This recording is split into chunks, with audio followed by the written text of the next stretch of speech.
This is VOCM Open Line. Call 709-273-5211 or 1-888-590-8626. The views and opinions of this program are not necessarily those of this station. The biggest conversation in Newfoundland and Labrador starts now.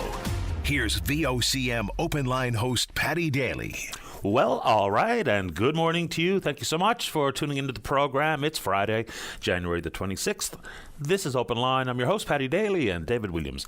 He's produced the program. We're looking forward to speak with you on this Come On With It edition of Open Line. So if you're in the St. John's metro region, the number to dial to get in the queue and on the air, 709-273-5211.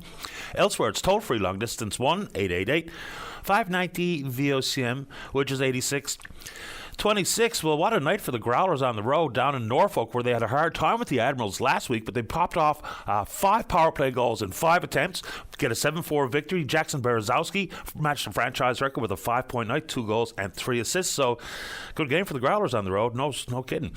The Newfoundland Rogues come up a little bit short at Mary Brown Centre last night versus the Kitchener-Waterloo Titans. It was 121-110. They go back at it Saturday night downtown St. John's.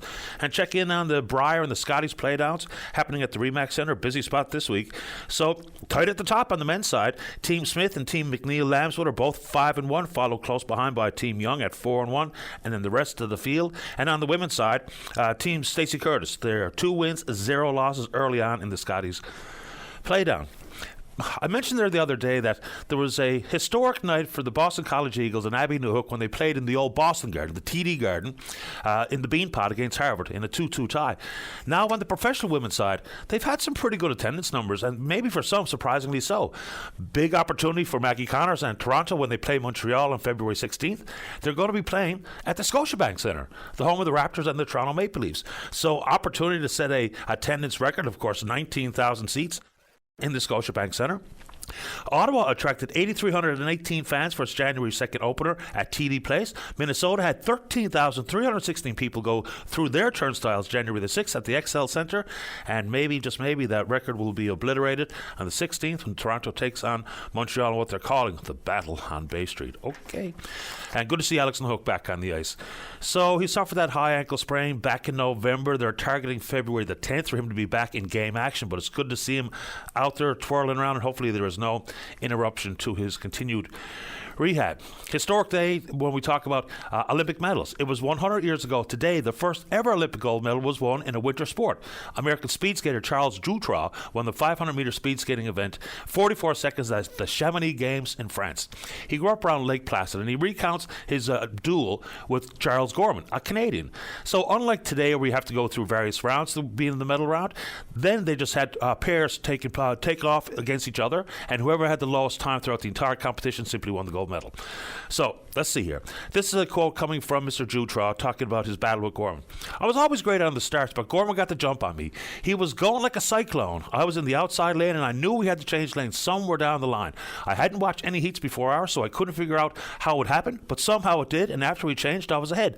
I have no idea how it happened. We were screaming along, and then I got a second wind. I didn't dare look behind to see where Gorman was. I beat him by a second and a half. He told me he was completely exhausted. I had emptied him out. And curiously, on his way over to compete in the games, they went by ship, of course, and he went on to say, I was so sick crossing the ocean that I kept praying that the ship would sink. I wasn't even nervous the day of the race. Why would I be? I knew I couldn't win. And that was a quote given to Sports Illustrated. Okay, let's keep it rolling. Oh, what a coup for the Newfoundland Labrador Folk Fest. Yesterday, after the much and highly anticipated announcement who would be their headliner, Emmylou Harris. I mean, that is a pretty big deal. They've had some big names headlining in the past. You know, Bruce Coburn was there one year, and then you talk about the likes of Fred Penner, who's internationally renowned and famous, but Emmylou Harris, boy, oh boy. So the comments coming from Mary Beth Waldron, who's the Folk Society's artistic director. She's an icon. She's a legend. Prolific singer-songwriter, won several Grammys, bunch of nominations. In fact, Emmylou Harris has 13 Grammys. She's sold an estimated 15 million records worldwide. 2008, she was inducted to the Country Music Hall of Fame. Rolling Stone magazine put her on its 2022 list as the one of the 200 greatest singers of all time. Emmylou Harris. Unbelievable. What a signing that is. Those tickets will be gone in a flash. So when are they going on sale? I should give you that information in case you're interested in getting involved. All right, so the 48th annual festival will take place July 12th to the 14th. Early bird tickets go on sale February 15th, and day passes go on sale April the 10th. Amy Lou Harris, I'm hoping to get to see that one. All right, so yesterday we actually had a call from Mary wondering about the traffic congestion on the Outer Ring Road. She wanted to go to the bank. And some 2 hours of logjam, and apparently there's been an arrest made in this particular collision. So a pickup truck rear-ended a sedan, sent the sedan across the line, impacted a westbound SUV. The drivers of the sedan and the SUV were sent to hospital, non-life-threatening injuries. We hope they're okay. But they've laid charges against the pickup truck driver, 33-year-old from Conception Bay South, charged with impaired driving causing bodily harm, license suspended. They also ticketed a bunch of what they call rubberneckers, people with their phones out taking pictures and videos of the accident scene. So that's a no-no, and so some charges have been laid on that front. Notably, the impaired charge laid at a collision that happened at 8:30 in the morning. And so a couple of hours later, they cleared it up. Someone's been charged. And yesterday we had a call from a father of a young girl who has acknowledged that she needs some help with her mental health and her drug addiction. And so they were told that there's space at the detox center. Then they called the detox center to be told, no, there's a wait time. We have no beds available. Since that call, I'll guesstimate that 20 different families have sent me emails with the exact same tale. Unfortunately, for some of those 20, when the wait time was what it was, and then, of course, the delay between detox and getting into a treatment facility, their loved one has relapsed. So there's huge questions looming about what the province has done to acknowledge, to understand, and to accommodate the need for people who want help to get help. You know, there's lots of conversations about people being forced to get help, which is proven to never work. But when we have, regardless if you're young, middle-aged, old, and you think, well, today's the day where I understand my issues, I'm getting some help, and then you can't get it, of course the likelihood and the risk to relapse into that death spiral of addiction is very, very real. So I appreciate people sharing their stories. I know it takes a lot of guts or courage or gumption or whatever the right word is, but those stories, you know, just after one call, and of course we've had many calls like that over the years, but that one call yesterday spurred on at least 20 emails from 20 families telling the same story. Obviously not good. Quick programming note. And I appreciate everyone sending in their questions for Minister Osborne and the gentleman at the top of Newfoundland Labrador Health Services, David Diamond. We had them scheduled to come on here this morning together. We were going to dig into an awful lot of stuff regarding operational daycare. We were going to start the conversation with procurement. Unfortunately, Mr. Diamond has a conflict with the time that we had scheduled. That particular interview has been pushed to Tuesday. So we're not going to just forget about this. There's way too much on the line. So I'm disappointed, and I don't know exactly what's going on, but unfortunately we've had to push it to Tuesday, and let's see if we can hold both to that agreement to appear together here on Tuesday. But keep the questions coming. I'll try to put them all in the file and accommodate the questions as best I can. Okay. So how about another summit? How about another accord? How about another report? Which is exactly what the province is now doing regarding the K-12 system and the need to modernise education. Okay, so they're calling it the Education Accord. The advisory team chairs are Karen Goodnow and Anne Burke. They both teach in the education faculty. They're being tapped to create a roadmap to modernise the K-12 system, and it's a pretty tight timeline. It has to be done by the end of the year. Very well. Ms. Goodnow says it's take all the past reports and documents on education, act on them, while also working with the partners and stakeholders to improve both economic and social goals. All right. So back in 2017, then Premier Ball struck an education summit. We had the 2019 report from the Child and Youth Advocate Jackie Lake Kavanagh about chronic absenteeism. We've heard the stories from the NLTA, and their pushback and their reaction, I'll call it, is clear. One of the key sentences that jumps off the page to me is they say, we all know that the working conditions for teachers are the learning conditions for students. The issues are out there. We've been discussing them. We have different stakeholders, so to speak, that have joined us on the program from the NLTA and many others, and family members, moms and dads, caregivers. We see and hear the issues all the time. So, the government will applaud themselves for taking this initiative. Hopefully, for once and for all, that these reports will actually see the light of day and actions will be implemented. But whether it be the review of the inclusive model, how it's working or how it's not working, whether it be the issue regarding violence in the schools, cell phones, the ratio of guidance counsellors to students, and yes, teacher shortages, substitute teacher shortages, the working conditions in general. Don't we already have a lot of this information right at the tip of our fingers, tip of our tongue, front of mind? But here we go again with another Accord and or summit. The needs are immediate. I mean, just look at the one that you've heard me talk about this many times, and we have to talk about it, and we have to stick with it because it's a huge issue. You wonder what's been done since 2019 when the Child and Youth Advocate pointed out the patently obvious problem regarding chronic absenteeism. It's said that, and this is back in the 2019 numbers, and I don't imagine it's improved, about 10% or 6,600 of the province's children miss at least a month or more of school on average. Significant problem. And it's not just pointing fingers at administrators and individual schools. It's about the department. It's about multiple departments. Unless we know why children are not in school, we're not going to be able to do anything about it. It would be curious to find out whether any action, any interaction between various government departments to try to figure this out and to do much better than we currently do, because right now we do quite poorly. Here's the stat that is absolutely key. We talk about long-term prosperity in the province. We talk about the numbers of people reliant on social programs. We talk about healthcare system. We talk about issues regarding criminal justice. You would imagine there's a very limited opportunity if you don't have a relatively or successful run through K-12 and maybe, just maybe, some post-secondary. You're going to have a hard time in this really highly competitive global workplace. Here's the number. Global research shows that 75% of students who are chronically absent in grade 6 will not go on to finish high school. I wonder, have we ever even set up a way to understand where some of these children who do not graduate from high school, maybe because of their chronic absenteeism, what becomes of them? Unless we know that, it won't shine the brightest light required to understand that this is a massive concern. And then it's not that long ago, we saw the most recent report come from the folks called PISA, and they're talking about math and science scores. So that's the Program for International Student Assessment. We've seen a trend since 2003 where the scores are steadily declining. In this province, woeful numbers. Worst issue in the country since 2018. Math scores have dropped in this province by 29 points. 29. We're at a year and a half or 2 years behind in mathematics learning regarding children in the K-12 system. It is simply unsustainable. So here comes another Accord. Whether this is going to be the one that actually sees meaningful change or transformation, I guess we'll all find out at the same time. But here we go. Okay. Tony Wakeham, leader of the PC party, is continuing the conversation regarding what was not done to understand who the CEO and the operator at Red Sea Riding, who was granted the first rideshare license in this province. 4 days after it was granted, it was suspended. Why? Because the CEO was facing very serious charges. Sexual assault, sexual interference, and of course, some of these are against minors. So the department says that they followed the process, that the application met all the department's requirements when it was submitted. Okay, if and when that's true, very much like things regarding procurement, it's one thing to follow the guidelines, it's quite another to do things right.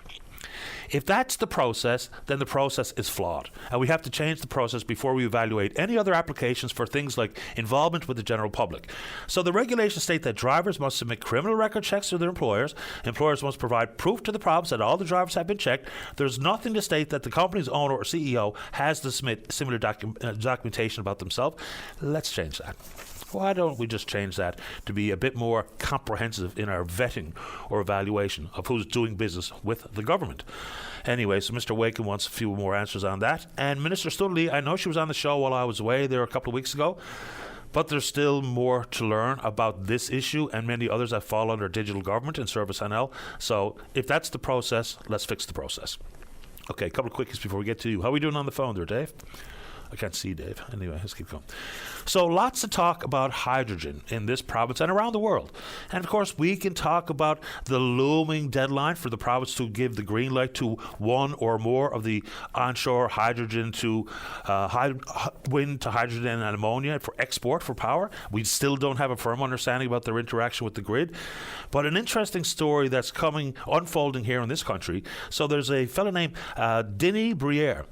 He's taken his team. He was part of discovering the world's first deposit of natural hydrogen in Africa. Now they're taking their work to Ontario. This is a big deal. There may indeed, and I heard this being discussed on Quirks and Quarks there not that long ago, there might indeed be copious amounts of hydrogen that we can find naturally in the earth, which of course does away with any of the opportunities, or maybe not replace in full, but certainly be a significant complement to the use of hydrogen as one of the so-called transition fuels as many countries try to decarbonize their grid. So they found that. They were drilling for water. And they actually didn't even know they were sitting on a hydrogen find until someone lit up a cigarette and the well burst into flames. It took a month to put the fire out. So they're going back to see how much they can find of this natural hydrogen. They call it white hydrogen. When you produce hydrogen using natural gas, they call it gray. When you use renewables, such as wind, they call it green.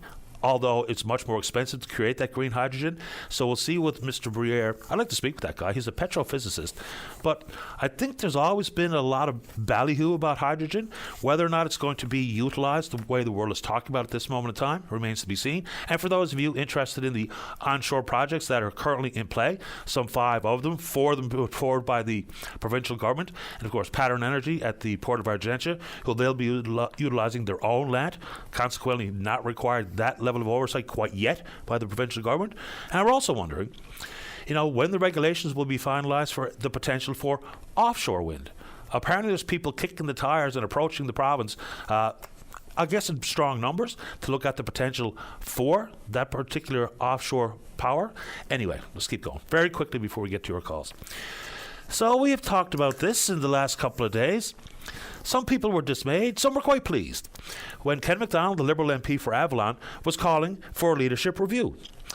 So the federal Liberal caucus is on retreat right now. The Prime Minister made reference to distractions, didn't mention Mr. McDonald by name, but now he's soft-pedaling it or walking it back in full. Here's a quote coming from a statement that he released yesterday morning. The intent of my recent public comments was to not personally call for a leadership review, and I'm not calling for one now. But he did. Right? So I suppose the pressure coming from the Liberal House Leader, Mr. McKinnon, he says he's happy to see Mr. McDonald clarify his remarks. He didn't clarify them, he changed them. And then he went on to talk about the party whip, that's Ruby Sahota, had a conversation with Mr. McDonald, but of course she says that is private. We don't know what was said. But yes, we do. He was pretty much told, get in line. And so he backpedaled or soft-pedaled his comments. If you want to take that on, or anything under the sun, we can do it here this morning. We are on Twitter. We're VOCM Open Line. Follow us there. Our email address is openline@vocm.com. And yes, look, since I gave the programming update, and it's completely out of my control, completely out of David Williams' control, we were told that Mr. Diamond has a conflict with his schedule and Minister Osborne's commitment to come on the show this morning. So we have rescheduled for Tuesday. I don't have a whole lot to say about it beyond that because I don't know exactly what's going on, but we will not drop it. There's far too much to consider, many questions that we need to pose on my behalf, on your behalf. So I get it. There will be frustrated people out there today, but let's see what we can get out of them on Tuesday. And we can talk about whatever's on your mind right after this break. Kim wants to start it off talking about some of the tape that we've been playing about Jimmy Kimmel. What about him? Well, we'll find out. Don't go away. Welcome back to the program. Let's begin this morning on the top of the board, line number 1. Good morning, Kim. You're on the air. Hi, Patty. How are you? I'm doing okay, thank you. How about you? Good. Thank you for taking my call. No problem. Patty, I was wondering, why do you think Aaron Rodgers would say that Jimmy Kimmel is really hoping that the Jeffrey Epstein client list doesn't come out?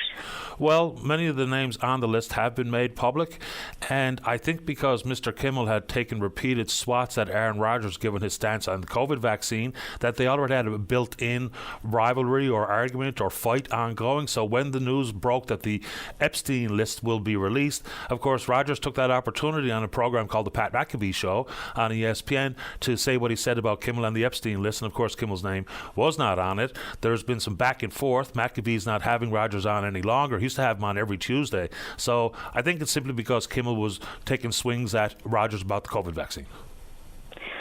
Yeah, because he said he wouldn't make such a serious comment without proof, and he's refusing to apologize.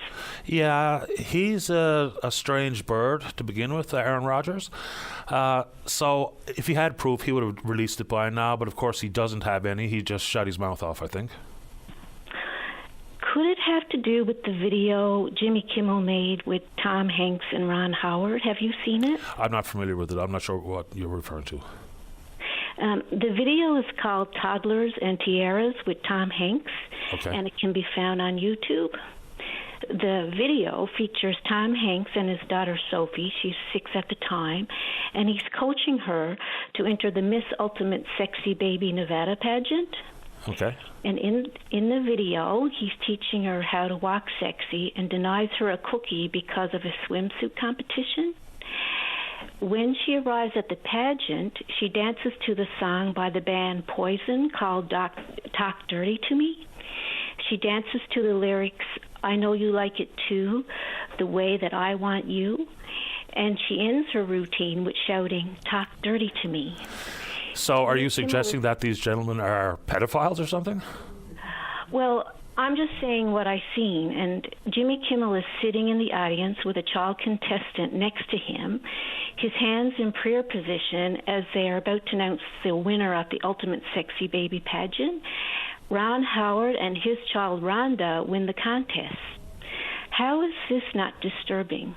Well, I've never seen it, so I don't really know what to say to it. But I do know that that entire thing that the Americans do with the toddlers and tiaras and the little children in these beauty pageants is kind of ridiculous in the first place, I will say, in general terms. But I don't know what to say about, I don't know if any of these gentlemen have done anything untoward to a child ever in their lives. I know if the people had proof and there was any investigations, that I assume, and I would hope, that regardless of your celebrity status, if you're a lefty or a righty or an independent, if you've done anything like that to a child, I hope you're taken to task and punished to the fullest extent of the law. So that's really all I have to say about that, because I don't know the video, don't really know the issues. I know that Kimmel and Rogers have gone back and forth at each other about things like vaccines and Epstein and all that stuff. I don't know if there's anything to it or not, to be honest. Yes, well, we both can agree that sexualizing a child is not funny. Yeah, and those pageants take place all the time. There was actually a TV show on network television looking at those pageants.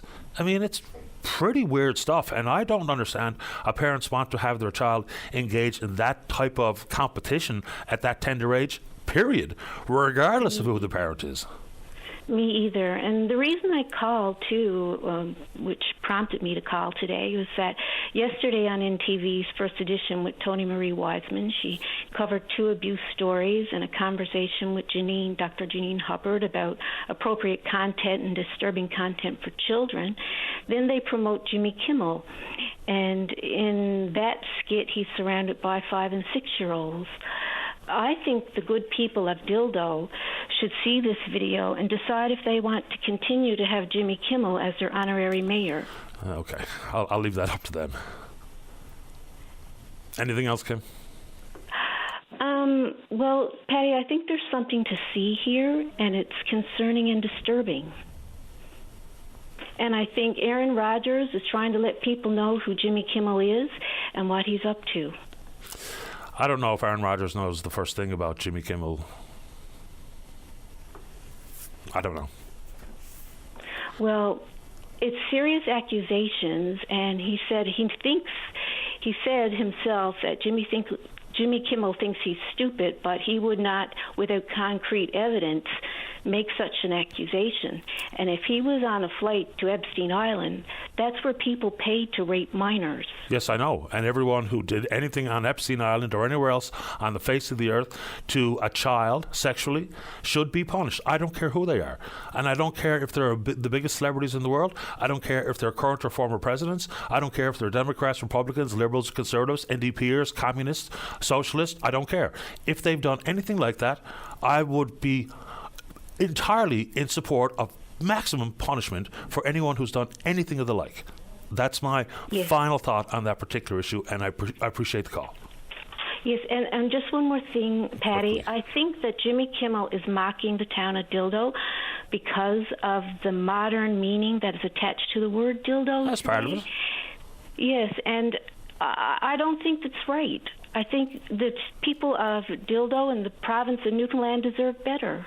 We're smarter than that, and we're good people. Well, people in this province also have fun with that name. Of course they do.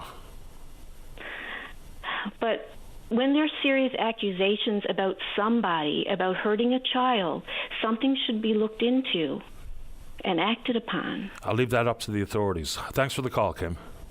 You're welcome, Patty. God bless you. Take care of yourself. Bye-bye. All right, bye-bye. You too. Bye-bye. And, you talk about those young beauty pageants, and, of course, one of the most notable, and I can't remember one of the young girls who was pretty famous about her participation in those pageants. There was a TV show about her, a reality show, but of course JonBenet Ramsey. And apparently there's information coming out about her murder, which took place, I think, 1996, so quite a long time ago. Let's keep rolling here. Let's go to line number 2. Dave, you're on the air. Good morning, Patty. How are you, sir? Okay, I suppose. How about you? Not bad at all. I was actually reading something as your preamble was on, and it was the talks of I guess has already been decided. They're going to go ahead now with an educational accord, which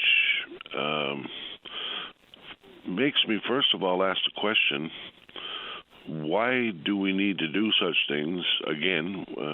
Back in the 80s and 90s, we had a system, I guess, which was changed drastically when they had the original way that we ran our schools, which was denominational, I guess, was reviewed.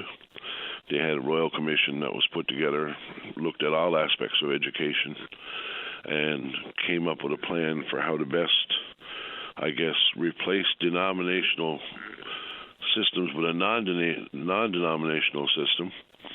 And I guess there's merit to doing that, and why they done it, I'm not quite sure. But the overall mandate and idea behind it, of course, was change into the required, and they were looking to effect savings and efficiencies and whatever. Well, it never took very long.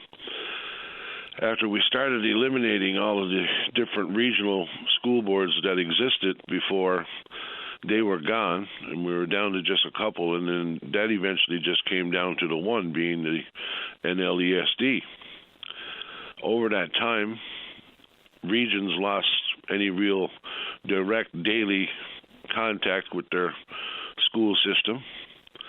It was not centralized. It was moved right across the other side, and I don't mind telling you I was involved with it all the way through and as a service provider for busing, and it started falling apart not long after that actually happened. When they made the revision, efficiency never followed it. They never saved any money. I mean, the actual numbers of people working for the school district now, even though there's only one, have over doubled from what they were back in the 80s and 90s when there were a lot more kids in the system. These accords, if they're going to be like the health accord, usually involve a direct look at local situations by people from outside of it. I know for this area, this region here in particular, and where I'm to here in Stephenville, the hospital is going to be downgraded to a level 1 community hospital, which I'm not exactly in favor of either. And this is the direct results of commissions. Well, or, in this case, not commissions, accord groups. It doesn't involve the ability to, what I would say, improve the system at all. I don't think things are better as far as local representation in terms of education right now, and then that goes right down to, I'll go back to school busing again, like the amount of contact that they have with operators and whatnot outside of the eastern region and the way that they operate busing. I mean, you very seldom hear, tell, or see the transportation manager for anything. Problems take forever to be dealt with. And unless there's an end goal for this commission for education, seeing how the denominational question is not on the table, I would assume that this is to somewhat find a way to revamp and reform the way that we deliver education in our province today. Yeah, but why would the denominational issue be on the table? I don't think it is now. I doubt it. No. There's no going back. I can't imagine it would be. That's been dealt with. That's gone. But since that's not on the table, what I'm saying is, what is on the table. I imagine they're looking at this in terms of enrollment, regional, location of schools, where they're going to be, the number of people, I guess, that will be working in it. I'm sure that they've got a number of questions that they've got to. I think it's more about the delivery. I doubt the big focus would be on where schools are, because that's a moving target based on student enrollment, right? I mean, we've got, Yes. I don't know how many schools in the province with less than 20 students at this moment in time. So I don't know how much focus can be associated with that or afforded to that issue. This would be about, I would imagine, curriculum delivery, curriculum creation, the numbers of students versus the number of teachers, the number of guidance counselors versus the number of students. I would imagine it's some of those bare basics. I would imagine there's a careful evaluation coming of the inclusive model of education, which is simply not working. It's just not. Conceptually very sound and strong. In reality, on the ground, not working. No, back in the days when we went to school, I mean, first of all, you were, I guess basically you had a lot more. You had to study harder and do things. I mean, like final exams and public exams were never a question. You had to do them. You had to achieve all year long and passing grades or you failed. Seems like a lot of that has been tossed by the wayside, but then at the same time, I would argue so has the quality of our education that we're delivering in this province. Well, the scores are dropping, and they're dropping across the country, and especially poor in this province. And the trend is real, and the trend is undeniable. You know, we can look at 2018 to today, which is one of the key focuses by PISA, but if you look at the trend in scores since 2003, so we're talking about 2 decades plus, we're heading in the wrong direction.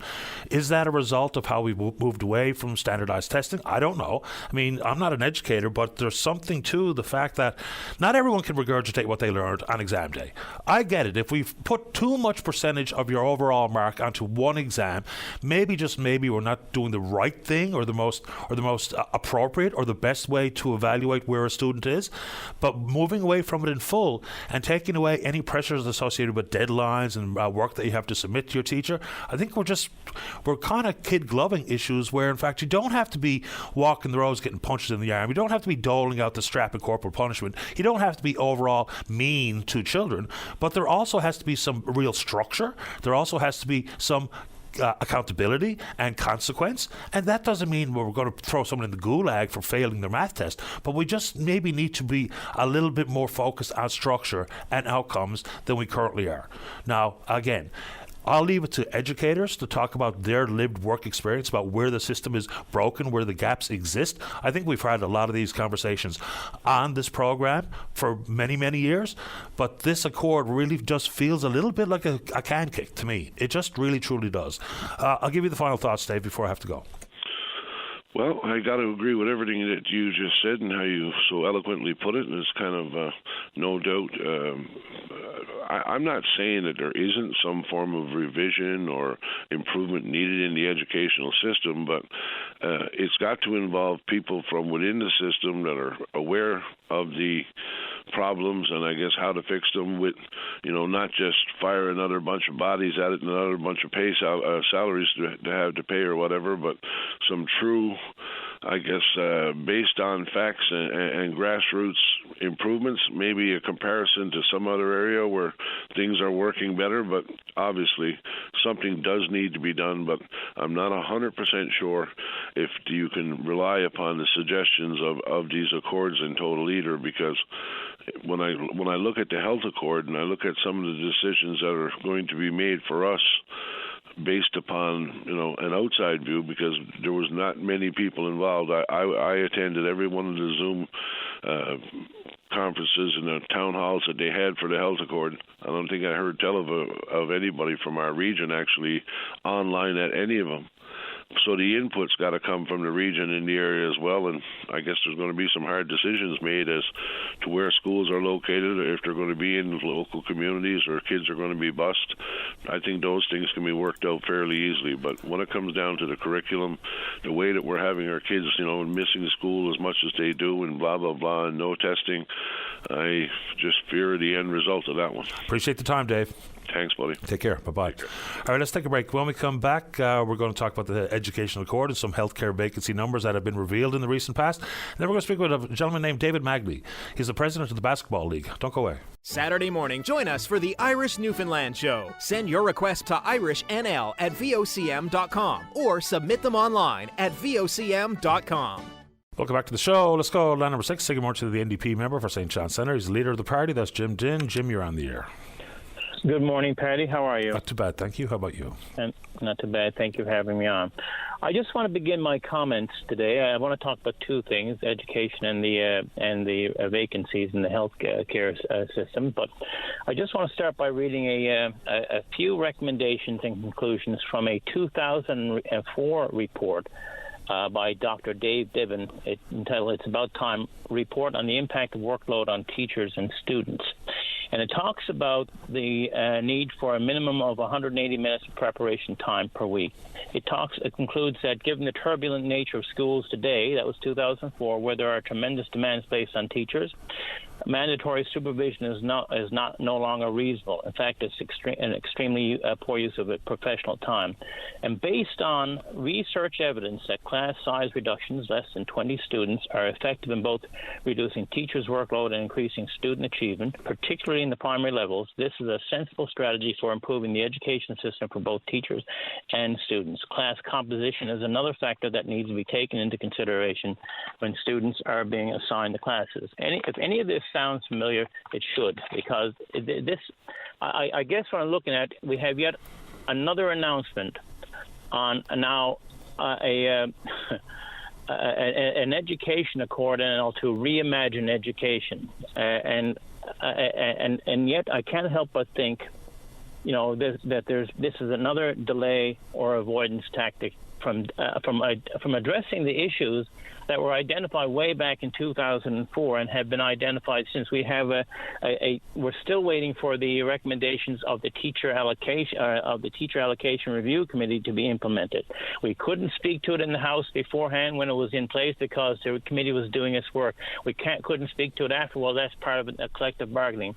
And now what we have, instead of addressing these issues that have been raised since 2004, we're going to have another task force or another committee to write another report to address the issues. And the other part of it, I guess, what struck me, is that obviously the minister did not think to actually sit down and talk to the association that represents the teachers of this province and have that conversation with them before they put this announcement out. That is unacceptable, and I think it's a recipe for disaster. So I listened to the announcement yesterday about the need to reimagine the education system to ensure students and learners receive educational service they need to create better outcomes, support the provincial government's goal of becoming one of Canada's healthiest provinces. And I kept asking myself, how many more reviews, reports, committees do we need before they actually take steps to address the issues that, again, have been identified in multiple reports going back when, whether it's the Premier's Task Force on improving educational outcomes, the PERT report, or the one that was done by Bruce Shepherd and Dr. Bruce Shepherd and Dr. Kirk Anderson on the Better Together. We had a think tank announced recently. So I guess my frustration comes down to, I think we have a pretty good idea. They've been identified in multiple reports as to what needs to be done. Let's start about, if nothing else, before we start cranking out another report, another committee with another report, can we not at least start to address the issues that have been identified already? You would think so.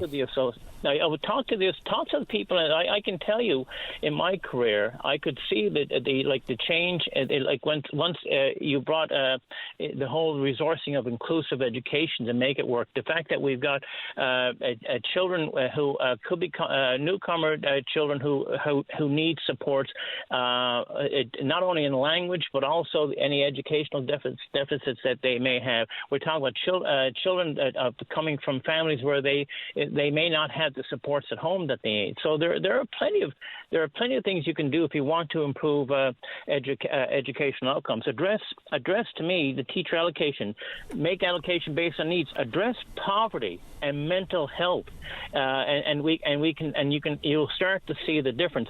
If anything else, while I was waiting here for this call, I was thinking, since I was elected, I've dealt with 4 education ministers. 4. That's in a little over about 4.5 years. There's a problem there of continuity when you're just switching out minister after minister, and you don't get. Anyway, I think that's half the problem. Each new minister, I don't know if they feel the need they've got to put their own stamp on it, do their own report, or if it's just delaying it. But I find, as a former teacher, I find it extremely frustrating. Well, to hear this announcement again, truly. Well, so far as a minister putting their stamp as part of some sort of legacy or what have you, I would suggest that the vast majority of people in the province will never remember who the minister was that finally made a meaningful change in education or virtually anything else. I mean, you can absolutely recall, who some finance ministers were or fisheries ministers were when really significant things happened.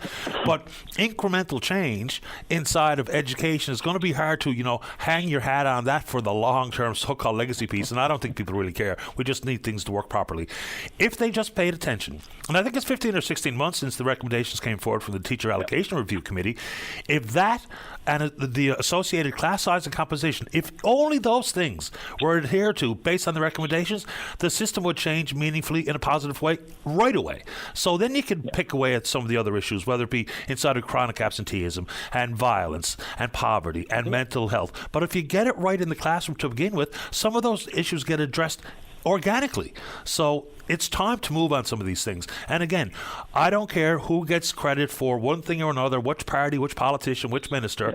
It's in our collective best interest, regardless of your ideology or what party you support, to get it right in education. I'm almost tired of saying this, but when it comes time to be polled about issues of concern to Canadians or people in this province, the economy and jobs and healthcare and taxes and the environment and the justice system, and down the line and somewhere down the line is education. And if education was number one, we'd do a lot better job on the economy and healthcare and taxes and the environment and criminal justice and everything else in this world. So we just got to flip our mind on how we think about education. So here's a simple thing, and I agree with what you're saying here. The more students you put into a class, the less time that teacher has to address individual needs, or if a student is having trouble addressing a concept. If you put into that class and you've got a class with multiple diagnosed, let's say, exceptionalities that are struggling, then you've increased diminished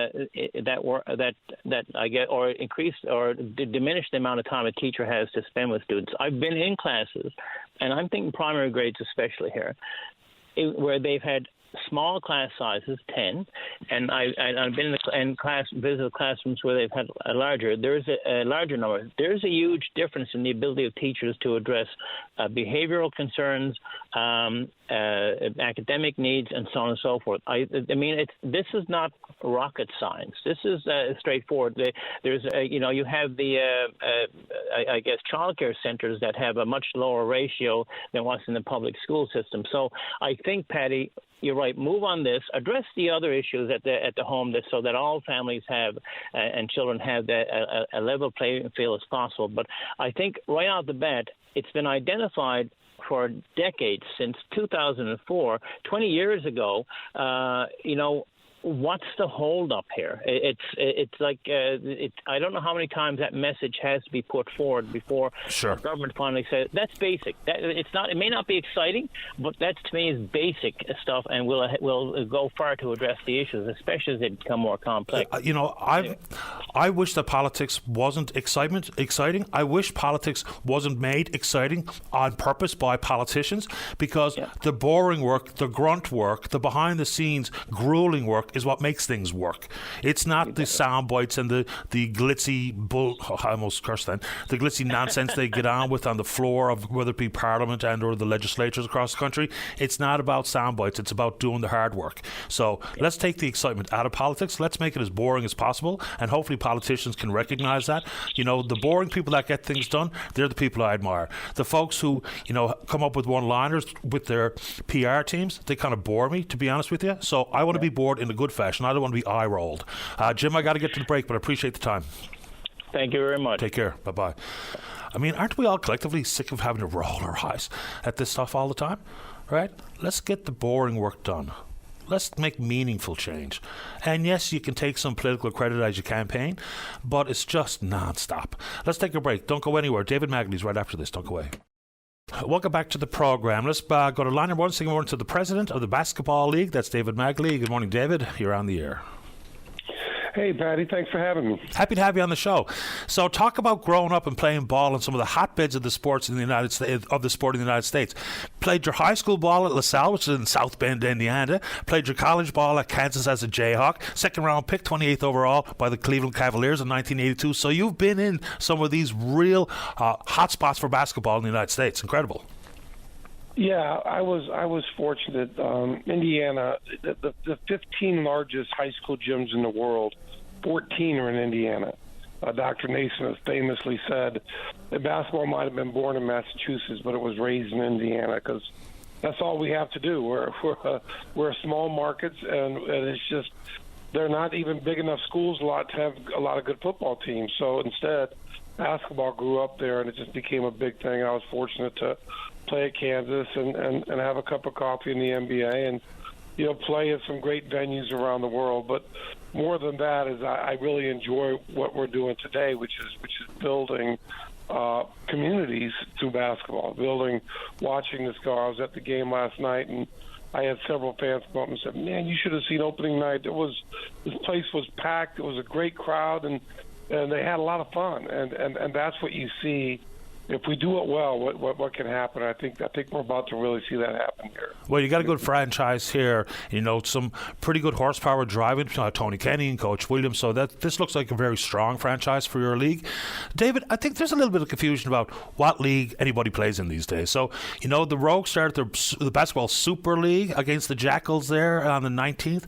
Then there's the Basketball League. What's the amalgamation, or what's the structure actually look like? So that's a great question, Patty.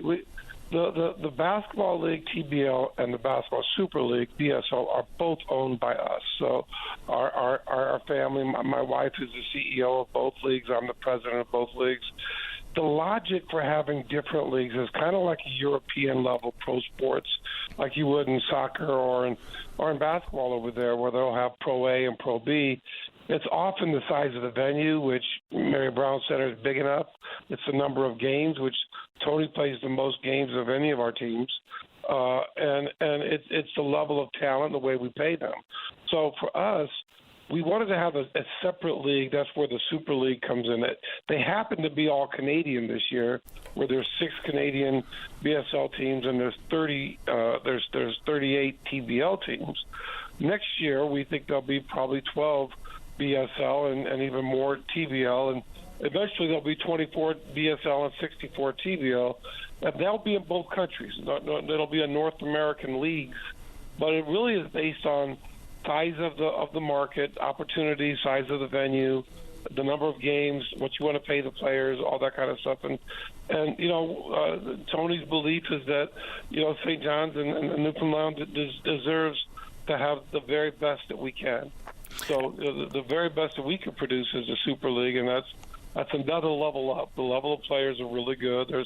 If you look at just last night alone, there's 4 7-foot players on 2 on each team.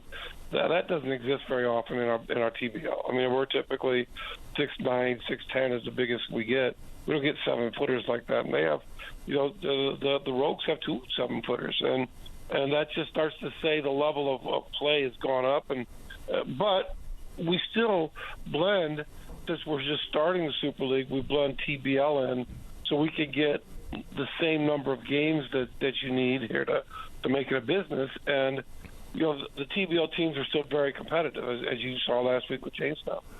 And you mentioned your wife, Evelyn. She was named one of the 2023 Hope 25 lifestyle. It's a lifestyle magazine. It's real high recognition. So congratulations to her. So, what does it mean for the playoffs? So, is there a TBL champion and then a Super League champion? Is there a crossover? How do you come up with who takes away the titles? No, that's a great question. There's two different champions. There'll be a Super League champion and there'll be a TBL champion, a BSL and a TBL. And the BSL will be the top 4 teams this year will play in best of 5 series. So they'll play best 3 out of 5 first round and then a championship. TBL will have 24 teams will be in the playoffs, and they play best 2 out of 3. So they end up being about the same length of a playoff schedule. It's just you've got to go through a few more rounds to get to a TBL championship than you would a BSL, but you don't play as many games in each round. But it'll be exciting. And the other thing is BSL is played in a more traditional basketball season. We started in December and we finish it in May, whereas TBL starts in March and ends in June, and we have it more a little bit more into the spring, which again in Canada often the argument is once the weather breaks, people don't want to be indoors. So it's important to us that we play at a time when people are really excited to be in the Mary Brown Center, which is a beautiful venue, and enjoy what we're bringing. I've seen the games. There is a high level of talent. Of course, basketball, I think, is the second most popular sport regarding participation, just behind soccer worldwide. People will wonder, where some of these guys come from. And many of them, of course, would be NCAA players. And there's a very small percentage actually get a crack at the NBA for the obvious reason. It's a global sport. People from all over the world are playing. But like with the ECHL and the Newfoundland Growlers on the hockey side, if you look at their league, and it's a lower rung of professional hockey, but they can talk about the fact that 745 former players in that league move on to the National Hockey League. 5 former ECHL players just this season are making their NHL debut. What does it look like for advancement and maybe moving on to other leagues, whether it be big leagues in Spain or big leagues in the United States, including the NBA? Do any players ever make it from this level to higher levels? Yeah, that's another good question, Patty. We have currently 6 players at the NBA that have played in either TBL or NBL, because the NBL Canada that you used to have coming to the St. John's now is part of BSL. So, between our 2 leagues, we've had 6 guys in the NBA. We have probably 25 guys in the G League, which would be the equivalent to the AHL in hockey. And then we have probably 300 players playing worldwide, everywhere from China to Europe to Central and South America. And it's interesting because all these leagues don't all play at the same time. Right. So we have some guys that will play in the summer in South America, and they'll play in the winter in Europe and come play in one of our leagues in the spring. So it's a chance to make a nice living, travel the world, and live your dream. I mean, these guys they're living their dreams, and we find our players. To your point, we have I think we have about 30% of our players are Canadian. We have probably 60% are American. The rest are from other countries. We have a lot of NCAA Division I players, but we have some really good CIS players. We have some really good Division II and NAI players, and it really is what's the right fit for the team and the opportunity, because your level doesn't dictate what you can play professionally, because there's guys in the NBA that weren't high-level Division I players. They were just at the right place, and their skill sets fit. Yeah, I mean, when you talk about the number of Canadians, the percentage, 30% in your league, I mean, we've got 26 Canadians playing in the NBA, or we're on opening night rosters anyway for this season. It's not that long ago, it was an oddity to have a Canadian or 1 or 2, even though we've produced MVPs from this country, of course, Mr. Nash, but now 26 Canadians playing in the NBA, which is remarkable stuff. Final thoughts to you, David, before I have to get to my news break. Just 2 things. There's more Canadians than any other country in the NBA. Besides the U.S., there's more Canadians. There's more Division I players that come out of Toronto that come out of New York City. So Canada basketball is powerful. the two things I would encourage you: fans need to come out and support the Kennys. This business does cost money because it's expensive to be on an island where every away game you have to fly to, and they help the teams come in because that's the incentive to come play here. And B, any sponsors that listen, they could sure use the help because, again, the product is awesome. We just need to keep getting the word out, and I appreciate you, Patty, for giving us a chance to tell our story. We're looking forward to being here a long time, and it'll happen with your community support.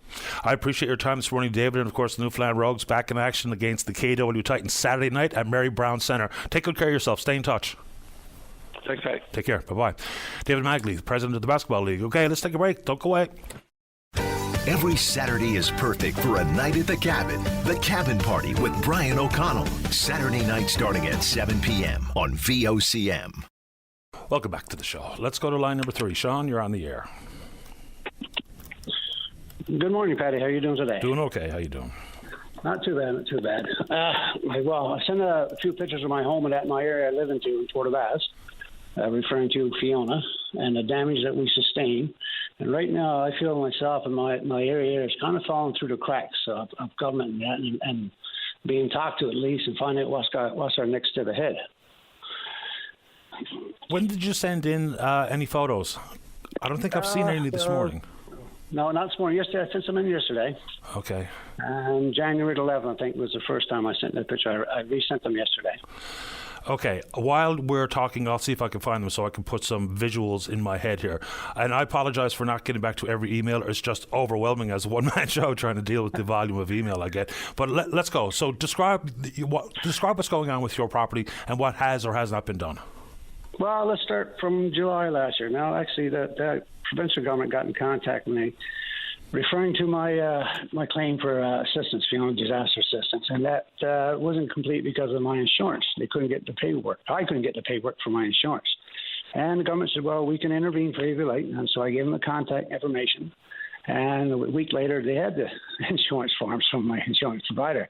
Now, I've been with this insurance company for 30-plus years, and that's the way it went with them. But anyway, so the next step for the government was to send someone out to do a home inspection for repair. So I meet the gentleman in the driveway, and the first thing he wants to do is just do a general walk around my property to have a look at it. And we get to the back side of my home, the south side exposure, and that's where all the damage was located.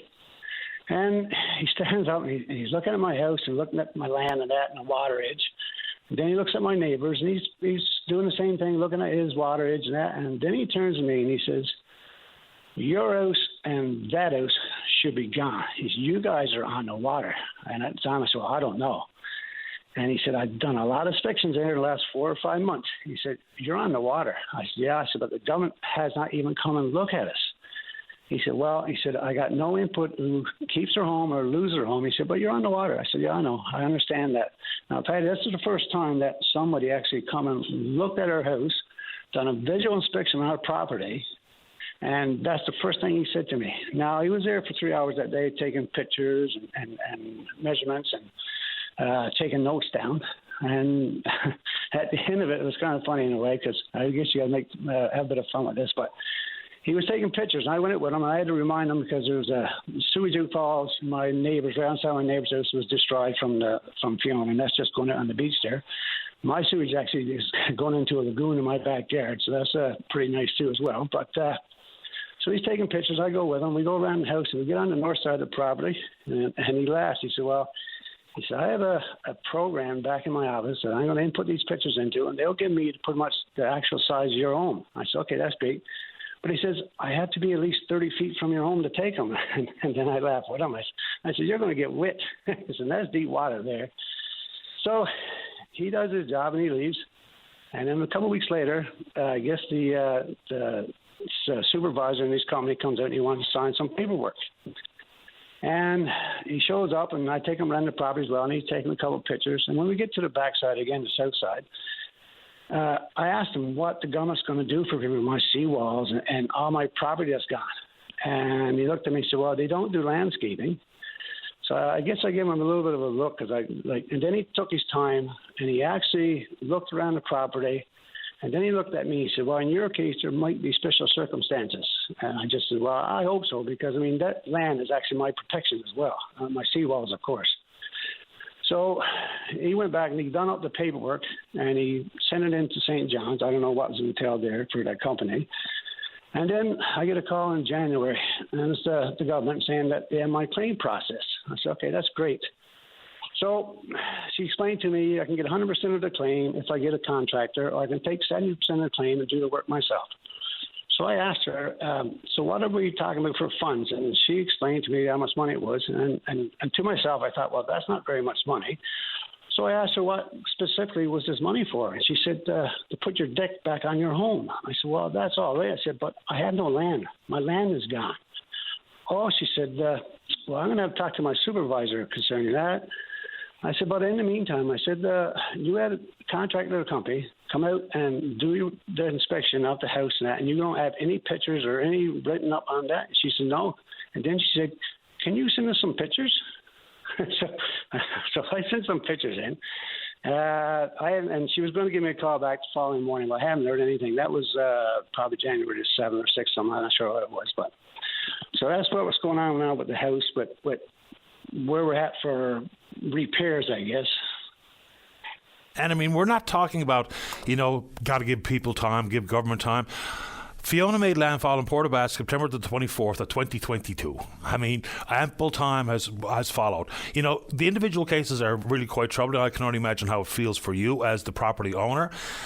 But we need a careful audit of all the monies that flowed, how monies were dispersed, how people were treated differently one community versus another, because Fiona didn't care if it was Portabass or a different community. It was a storm. We shouldn't be just labeling one community as the community of concern. And it's taken an awful long time for some of these absolutely necessary and needed repairs and or properties to be demolished and rebuilt to take place. It's just been aggravating to follow along with these stories. Yeah, right now that's where we're at with the government and that. But I mean, I think some of it's on our own doing as well, because when the storm hit us on the 24th, like you said, on the Saturday morning, of course, everybody took stock of what was left of their homes, and we said we're lucky because myself and my neighbor, we didn't lose our homes, so we sustained damage, quite a bit of damage. And that Monday and Tuesday, we actually went out and we actually cleaned up. I say we because I was actually on the road down the way to St. John's that morning, Monday morning. And my neighbors were out cleaning up their front yards. And what was surprising, it was pouring rain. And Monday and Tuesday, they actually went out and got a tractor in and got trailers in, and they cleaned up the front yards to about 95%. You wouldn't even notice there was any damage done. Now, the backyards was demolished.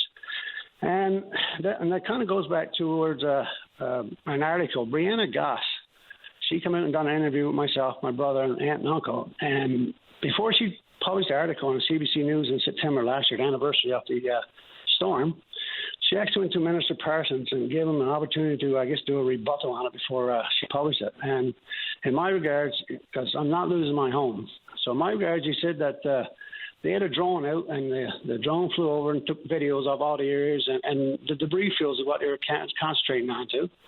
And then they sent the engineers out to inspect the areas for being safe to stay in those areas. But I guess before the drone flew over, we had our debris field cleaned up. And I say that my neighbors had it cleaned up.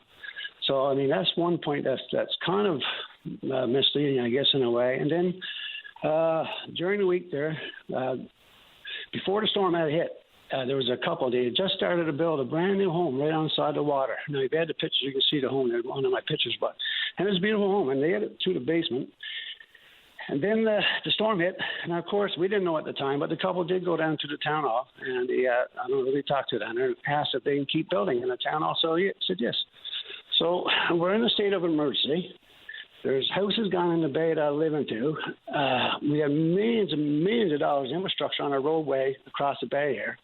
But they still built their house there, which is fine, I guess, because it was seen to be fit and safe. That's it. And it's a beautiful home, and it's a retirement home, which is awesome.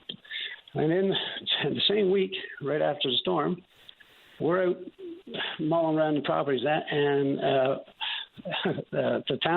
photographer that the town hired, he was up taking pictures of our backyard. He was documenting all the damage and that. And the councillor was with him, and the councillor saying, and asked him what he's doing. He said, well, I'm taking pictures of the damage. So when he came up to council, he looked in our backyards and he's like, whoa, we didn't know about this. So I was like, no way. So I actually called the mayor, and I called Brian, and Brian's a good friend of mine. I said, Brian, we got a councillor in the backyard saying that you guys don't know nothing about the damage that we sustained. And Brian said, no. He said, we got you guys. We know you got damage in your cove there. And I said, that's fine, Brian, because that was early in the week. And I know there was so much on the go downtown there with the damage in the East End Channel.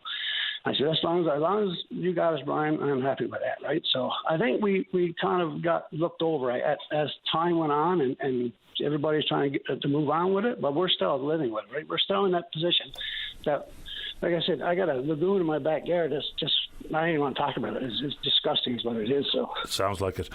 Sean, I'm a bit late for the break, but keep us in the loop with progress. I'll do that. Thanks, Patty. Thanks, Sean. I'll take care. Bye-bye. Well, that's something. Break time. When we come back, hospital wait times, and there's a show review coming from We Will Rock You. Don't go away. Welcome back to the show. Let's go to line number 2. Clayton, you're on the air. Yeah, hello. How are you? Doing okay. How about you? Not too bad. I'm calling today about the hospital there in Corner Brook. The Liberals are supposed to have tried to fix the health system, but it's made worse. It's not got better.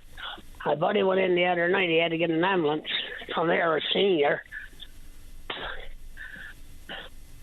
He had to call the 800 line, emergency line. They signed the ambulance, went in, told him to get done what they done. He had a mini stroke. They took him and put him in fast track and back out in the waiting room, sitting out in the waiting room for 12 hours. Then they took another fellow that had heart troubles that had to go there.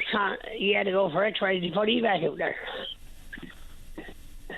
A fellow come in there from Port of West to get his leg done. Surgery on his leg. They had to cancel it all, signing on. Why did they cancel it? He had come in again another time, same thing, signing back home, no staff. There's nothing being done in there. My buddy was in a wheelchair, couldn't move the wheelchair. He had to go for EKG. Nobody to push him. He got nobody in there now to help people. He used to have somebody doing that. He had to get after the nurse, and the nurse wouldn't do it. Finally, he got him to do it. Got down there and got it done. Then he had nobody to push him back. He couldn't do the wheelchair himself because the wheelchair was broke. And nobody to help him. You always had somebody there for that. They're cutting the health system all the time, the Liberal government. They're not doing nothing to help us out there. They're not helping the seniors out there. They said they're doing things to help the seniors. They're lying about that because they're not helping those seniors out there. We're not getting no help. And we're out here trying to fight. I called the Minister of Health's office. I called the Premier's office. I called Jerry Burns' office. They're doing nothing. You're just ignoring us. And the one other thing, how come the seniors in St. Johnson get a bus pass, Governor's paying for it, and we out there can't get one? That's kind of discrimination too. The government is not doing right again for the people. They're spending a lot of money helping out the homeless. That's okay, and the druggies. Millions and millions of dollars in that hotel there by the airport in St. John's. But what about the seniors out there, and what about us people? The hospital needs to be fixed in there. The health system is awful when you got to go in there and sit 12, 14 hours, and then they send you back out in the waiting room when you get in there. Well, unfortunately, it's the same thing here. When we talk about wait times inside the hospital and surgeries being cancelled and postponed and all the rest of it. What sort of busing system is in place in Corner Brook, Clayton? Pardon? What kind of busing do you have available in Corner Brook?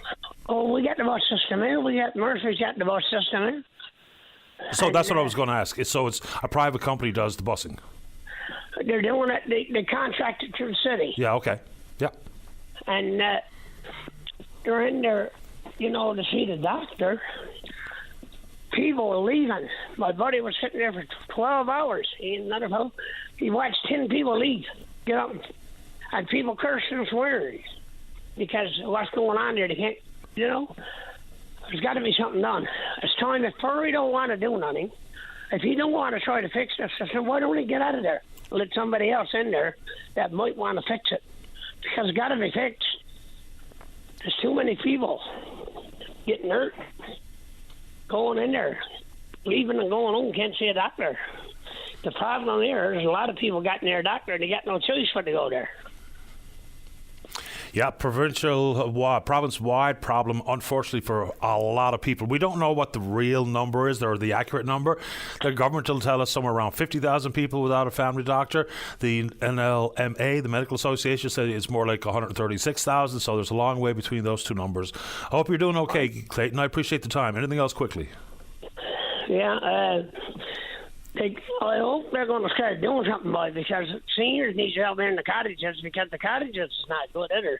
I had to get after them to fix my door, and they fixed it and left again. They wouldn't fix it. You could see them around both sides.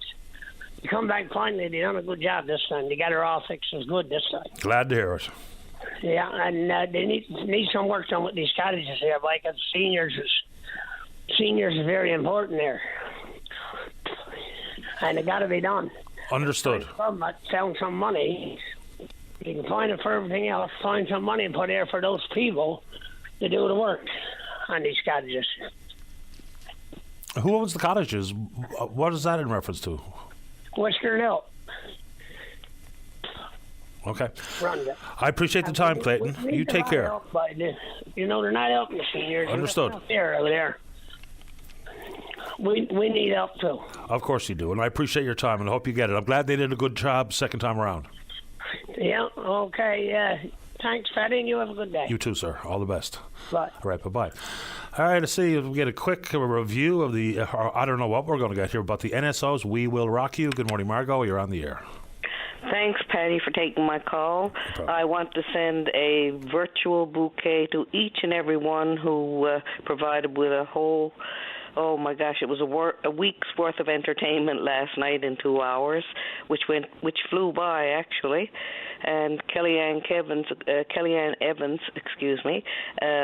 she was the mainstay, of course, with the whole of the NSO orchestra behind her, and Adrienne Fitzpatrick, Vicky Harnett, Steve Maloney. I've never heard his voice before, but it was magnificent. And my own nephew, Steve Power, he was terrific, did a couple of solos. But the music was spectacular, and they did play my favorite song, which is The Show Must Go On.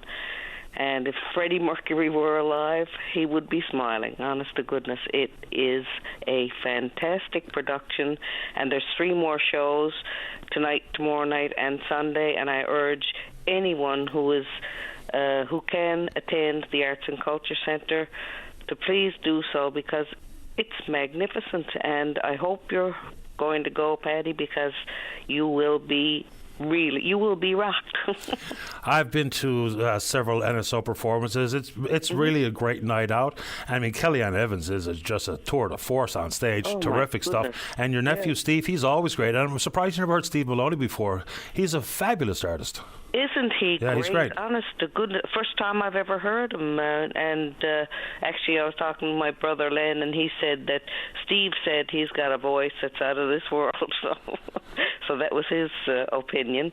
And, of course, Steve's partner, his first violin, Heather Cow, and she's tremendous as well. So, the whole of the stage was alive, and it was and she encouraged the people to sing along and to clap and make some noise, right? So it was fantastic, I got to say, and I thoroughly enjoyed it. And myself and Gary and Jerry and Nick, 4 of us sat together in the balcony, and we were entertained. I'm glad to hear it, Margot. I appreciate the review of the show, and of course my friend Katie Sullivan is first trumpet. Very good. As Katie's I said, awesome. I cannot. Words, they leave me, honest to God, because the amount of people who are so talented here on this small island of Newfoundland and Labrador, it's just, I cannot. Words leave me, honest to goodness. But thank you for taking my call, Paddy, and always a pleasure to talk with you. My pleasure. Thanks, Margot. Thanks, Dan. Okay. Bye-bye. All right, let's take a break. Do not go away. Start your day off right. Get the latest updates on news, traffic, and weather conditions, plus interviews with today's newsmakers. Your go-to source before you get on the go. 5:30 to 9 a.m. weekdays. Your VOCM mornings. Welcome back to the show. Let's go to line number one. Say good morning to the PC member for Stephenville Port-au-Port. He's the leader of the official opposition. That's Tony Wakeham. Good morning, Tony. You're on the air. Hey, good morning, Patty. It's just wanted to curious, like you are, as to why Mr. Diamond and Mr. Osborne didn't phone in this morning. I wondered, did it have anything to do with the by-election that will take place on Monday? Possibly. I mean, I don't really know. I was disappointed because, you know, when Minister Osborne was here, we talked about some healthcare operational issues, and I asked if we could do this with regarding procurement in particular. He suggested Diamond join us, and that's fine by me, and I think that's a helpful voice. But I don't know exactly why. All I know is that it happened. Well, there's certainly a lot of important questions that need to be asked, especially when it comes to this airport, Comfort Airport deal, and $7 million a year for $21 million in total. I mean, that deal, apparently, the proponent has Liberal ties, and apparently it was an unsolicited proposal that quickly turned into a $21 million windfall for a hotel that's valued by the city of St. John's at $3.7 million. So, again, why would the Liberals lease a building for almost 6 times its value? Why wasn't a contract put out to tender or RFP? Where's the value for money assessment for taxpayers' money? Is it the best option? Now, all of these are questions that people need answers to, and the Liberal government hasn't provided them. Yeah, I mean, the value of the building as a piece of real estate property is one thing, but, you know, with the new hotels in the area, and now, I mean, good for the business owner, I suppose, but maybe not the best piece of business for the government, because that's basically 100% vacancy at $140 a night, 365 days a year for 3 years straight, when in fact the competition is more serious than it has been in that area for a hotel room. And this is a boon for Judy Sparks Canoe, but maybe not great for me and you. Well, that's exactly right, and we also don't know what else is not covered in this $21 million contract that the Liberal government has let. I mean, is billing security, cleaning, custodial staff, you know, all the things that normally go with the business of property taxes, snow clearing, maintenance.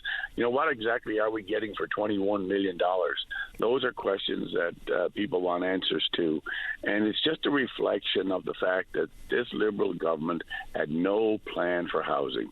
That's what this ultimately came down to, the fact that they went years and years and years talking about a plan for affordable housing and just do not have one. And it's now, as a result of that, we're into spending all this extra monies because of a failure to plan on behalf of the Liberal government. We're also seeing it, of course, on the healthcare side with the new Costco Health Hub. I mean, a building that $80 million plus that we're actually going to, that will not increase patient wait times, that will not result in any new appointments. I mean, that in itself, someone described it to me as it's like they're opening a new Grace Hospital without inpatient beds. I mean, that's the type of expenditure that this government is doing, and there doesn't seem to be any kind of planning going into it. One thing that's not covered at the transition home is 3 meals a day for the entirety of 3 years as well. So that's another price tag. Absolutely, and this is what's happening. You know, we've got one crisis after another. We've got one reaction after another, and that has resulted in what expenditures being made. It's fine to make all kinds of expenditures on assets, but at the end of the day, especially on the healthcare side, it comes down to people, and that comes back to a human resource health plan. And the fact that you have people who help people, because that's what healthcare is all about. Once you get past the buildings and the bricks and the mortar and the technology and the equipment, it's about people helping people. And that's been our issue right now. Fair enough. Before we run out of time this morning, Tony, I see you're in the news talking about the ride share license that has now been suspended, given the fact the media disclosed or uncovered the fact that the CEO is facing all those very serious charges.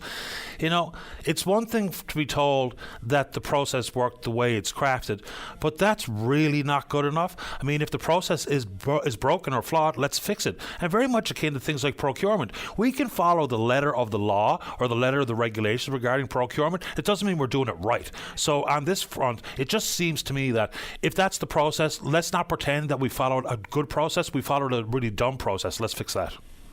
Absolutely, Paddy. I mean, when the minister stands up and says we followed process, that's no defense. This is nothing more than a fiasco. It should never have happened. There should have been due diligence done. It took investigative reporting by the news media, I believe it was your station, to uncover this, and a hastily canceled news conference as a result of this. This should be an embarrassment for the government in Newfoundland and Labrador, for this Liberal government, and it certainly doesn't give the people of Newfoundland and Labrador any comfort in that government has the right processes in place. So absolutely, don't talk about we followed process. Fix the process and make sure it never happens again. Fair enough. Back to the transition issue at the Comfort Inn. So if that's not the right play, what is the right play if you had your hand on the levers that could pull how we deal with homelessness and emergency shelters and the lack of a minimum operating oversight at those shelters? So what would you do if not that? Well, again, I think it comes down to the whole piece about the planning piece. I've said this before on several occasions that, when the government and the Liberal government stands up at budget time and announces they're going to have 850 new bills, and we've had 750 new bills the year before, and then we only find out there actually would have been 11 new ones. I go back to that actual same budget, and why weren't we announcing at the time that we would have had all these units repaired? Now they're doing the work now, and they're making all these announcements now. But that could have been done, should have been done. If you had to have a housing strategy in place, and that's what's missing here. For years and years and years, there was no housing strategy. So we're now into emergency shelters. And a lot of people, that's not the ideal situation. That's fine for a very short time. But at the end of the day, where's the long-term plan to deal with all the homeless people? And not just in St. John's, or people that need homes. Because it's people who need homes too, all across this province. We're seeing rising interest rates having an impact on people's affordability to stay in their own homes. We've seniors having issues with affordability because of the increased cost of heating their homes. So there are lots of issues that are around this whole piece, and that's what needs to happen. It has to be looked at, and it has to be viewed from that. How do we keep people in their homes? How do we turn around and get those units repaired faster? They should have been done. And how do we find affordable housing, and how do we kickstart it? Yeah, and I mean, some people who would be in that transition home, unless we're talking about units being built and owned and operated by Newfoundland Labrador Housing Corporation, then some people are still going to need this type of wraparound support as opposed to simply a roof over your head, given an LHC unit. But I get your point. I appreciate the time, Tony. Thanks for the call. Oh, Patty, I just wanted to add one more thing. Today, myself and two of my caucus colleagues, Lloyd Parrott and Craig Pardy, are on our way out to the funeral for Derek Bragg to show the respects on behalf of the PC caucus. Derek was a great MHA, good cabinet minister, and while we often banter back and forth about what policy would I implement or would the Liberals implement, at the end of the day, Derek was well respected by all people in the House of Assembly and certainly was accessible as a minister. And as I've admitted, I didn't really know Derek Bragg at all. I'd only maybe met him once or twice, and that was in passing. Of course, I would have spoken to him many, many times on this show. And what happened when we reached out and asked for his time for him to come on, he did every time. And I think people do respect the fact that when there was really contentious issues to be broached in some of the most difficult portfolios that I wouldn't want, like the fishery, he went out there. And he talked to them, and they weren't pleased with him, and they heckled him, and I'm sure they yelled some unkind things at him, but he went out and took it on. So I think there's a modicum of respect that comes with it. Very quickly, there's just something floated in here. Someone wants me to ask you. This is I'll leave his name out of it, but what do you make of the Teladoc RFP? Because there's big questions to be asked about affordability on that front as well. You know, local companies and other companies in this country that are well equipped to execute that virtual care didn't get a look in, albeit for some of it at a third of the cost. Any comments on the Teladoc RFP? Well, again, I think it's another example of a rush. It's not a strategy. It was simply a reaction. And I think about how that service might work when I think about virtual health care. I think about hubs in our own province, whether it's Gander and Grand Falls and Corner Brook and St. John's and St. Anthony and Labrador and Goose. There's lots of places that could be hubs where all of these other smaller facilities, like New West Valley and other locations, Bayburt, Springdale, they could be calling in to an emergency room physician or virtual health care in our own hubs. Why does it take us to have to go into the United States market? We should be increasing our own staffing, coming up with a plan that in our own emergency departments, and when we got our regional centers where people can access that type of service there, as opposed to having to call somebody in the United States. I mean, that to me is where what we should be looking at, not simply looking to a doctor in anywhere in the United States or somewhere else. And the fact that we still don't take advantage of the opportunity that we have with nurse practitioners in our province is also a problem. Yeah, that issue there, I'm pretty sure, without saying it out loud, some 80% of the nurse practitioners in the province work in the public system. If they were able to hang out their own shingle and bill MCP directly, I would imagine that 80% gets reduced to 50% in 60 days, because we all know the complications of working in the public system. I appreciate the time, Tony. Safe travels on your way to Greenspond. Thank you, Paddy. Take care. Bye-bye. Bye. Tony Wakem, PC member for Stephenville Port, of course, leader of the official opposition. Let's take a break. Tomorrow is Family Literacy Day, and Emma Craig is a librarian with Newfoundland and Labrador Public Library. She joins us right after this. Don't go away. Welcome back to the show. Let's go to line number 2. Say good morning to Emma Craig. She's a librarian with the NL Public Libraries. And good morning, Emma. You're on the air. Hi, Patty. How are you today? Doing excellent. Thank you. How about you? Oh, you can't complain. It's a Friday. It's starting to warm up a little bit out here in St. John's. Hopefully we'll get out of this cold snap soon. Yeah, I hope so. It's been a pretty frigid week, no doubt about that.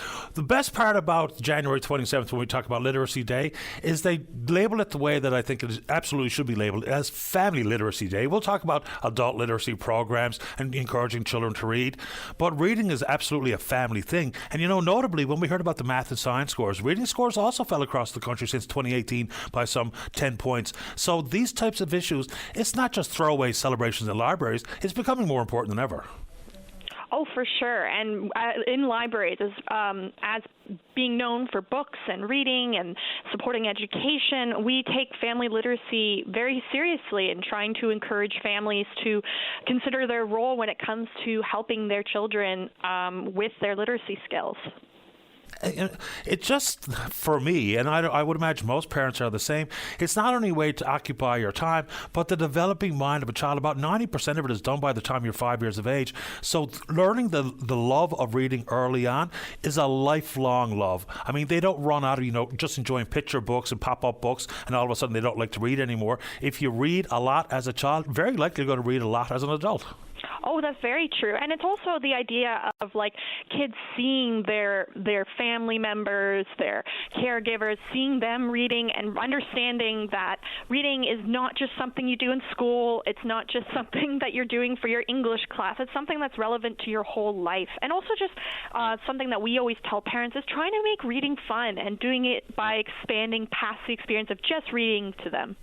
Yeah, and I mean, there's just so many different genres of books, because it almost, as long as we're not talking about anything destructive, but it almost doesn't matter what you're reading, because comprehension skills can be associated with reading a graphic novel, a comic book, a textbook, an encyclopedia, children's books, Harry Potter, whatever it is. It's all about comprehension. So don't try to pigeonhole into something that you think is maybe more highbrow or more academic in leaning. Reading is fun when you're actually having fun reading, as opposed to being told, here's what you should read. Of course. That's something we always tell parents. We want to encourage them to obviously think of the books that they think their child would be interested in, but also encouraging their kids to explore things that they're interested in and finding new types of reading. Actually, an activity I love to recommend to parents with young children when they're just starting to learn how to read is trying to just even point out words and stuff in your environment. So if you're at the grocery store or if you see a stop sign, explain to your kids that the letters that they see on that thing is actually corresponding with the spoken language that they're already pretty knowledgeable about by the time they reach around 3 and 4. I'm sure most parents get their heads talked off by their children. This might be a silly question. It just popped to my head. Are there different ways that librarians and or teachers are encouraging parents to how to talk to their child about reading? Because, it used to be all about phonics. That's how I learned to read, I'm pretty sure. Are there new approaches or tips that you can offer to parents who really want to do it, but, it's hard to just sit down and read a book and all of a sudden pretend that your child is absorbing what you're laying down? Of course, and that actually gets a little more into what we call early literacy practices. So here at the public libraries, we actually have 5 best practices we always tell parents to do with their kids. Obviously reading is a big part of it. Practicing writing, so teaching your kids about what the shapes of letters look like.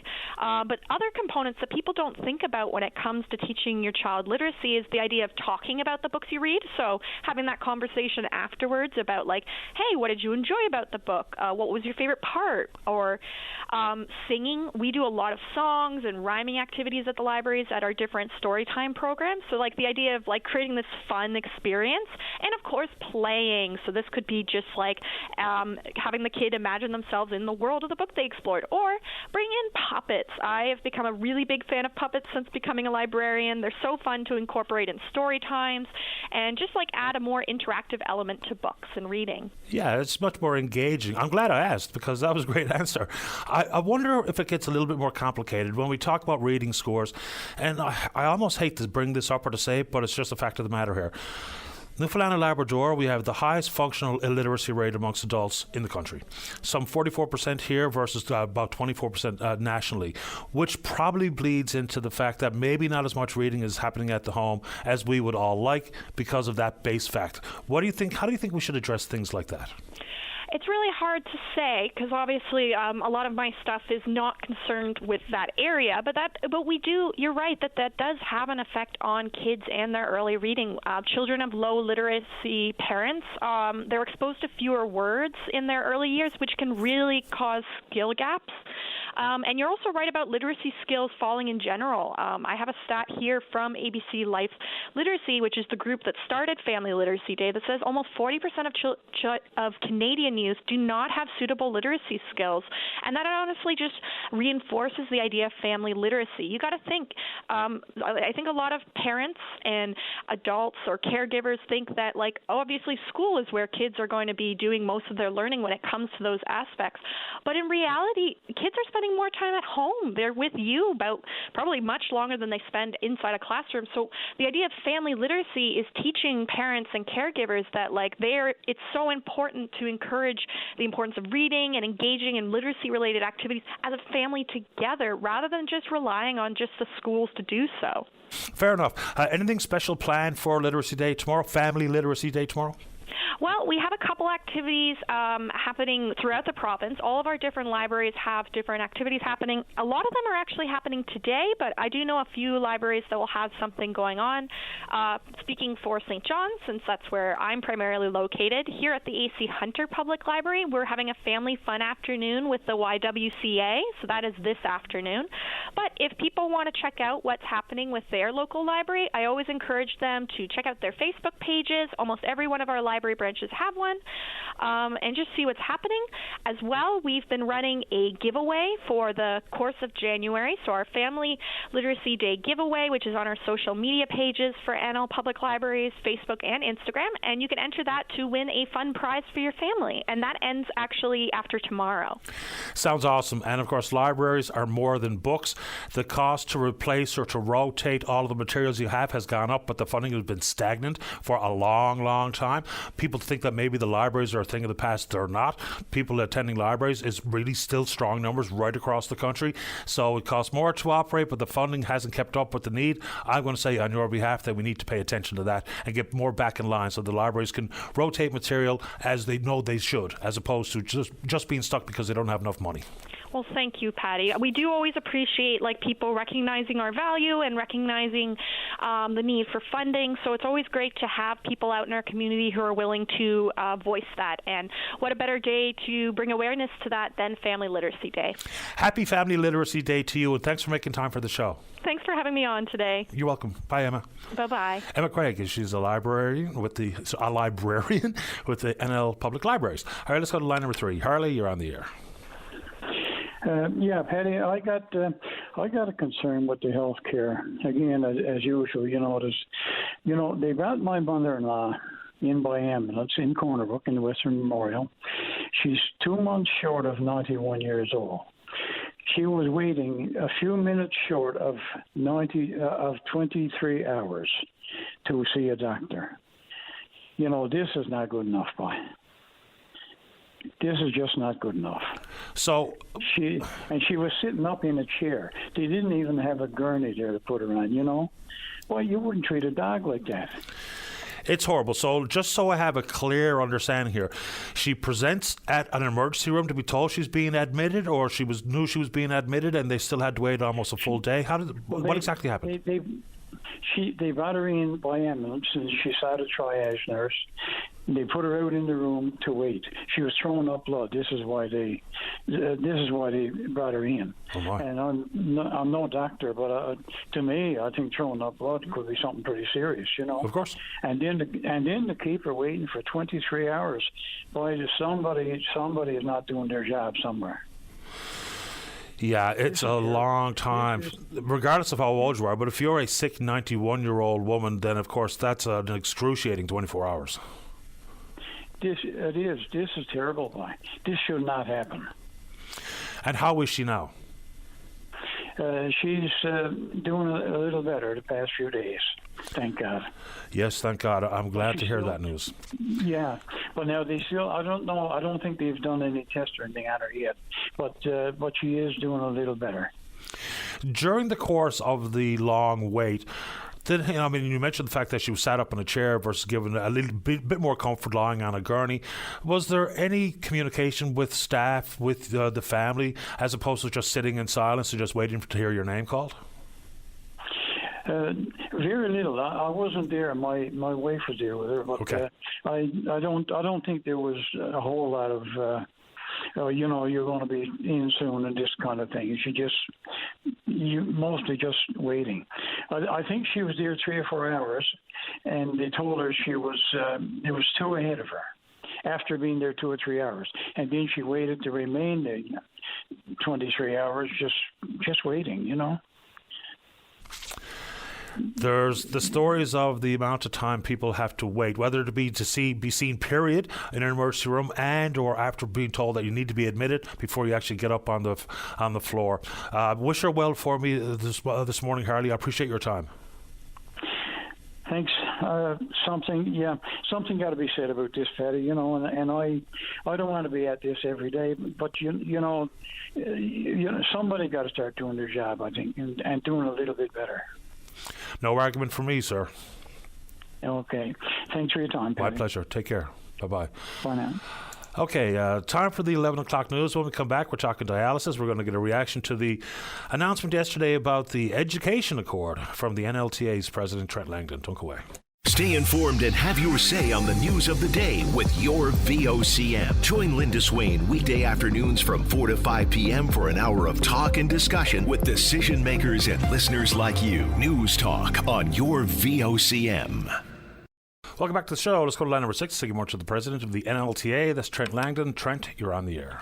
Yeah, hi. Good morning, Paddy. How you been? Been very well, thanks. How about you? Good, thanks. I just obviously wanted to call in regarding the Education Accord that was announced yesterday. Yeah, let's go. Look, I read the press release from your organization. Let's start with the fact that it's been, 15, 16 months since the recommendations came from the Teacher Allocation Review Committee.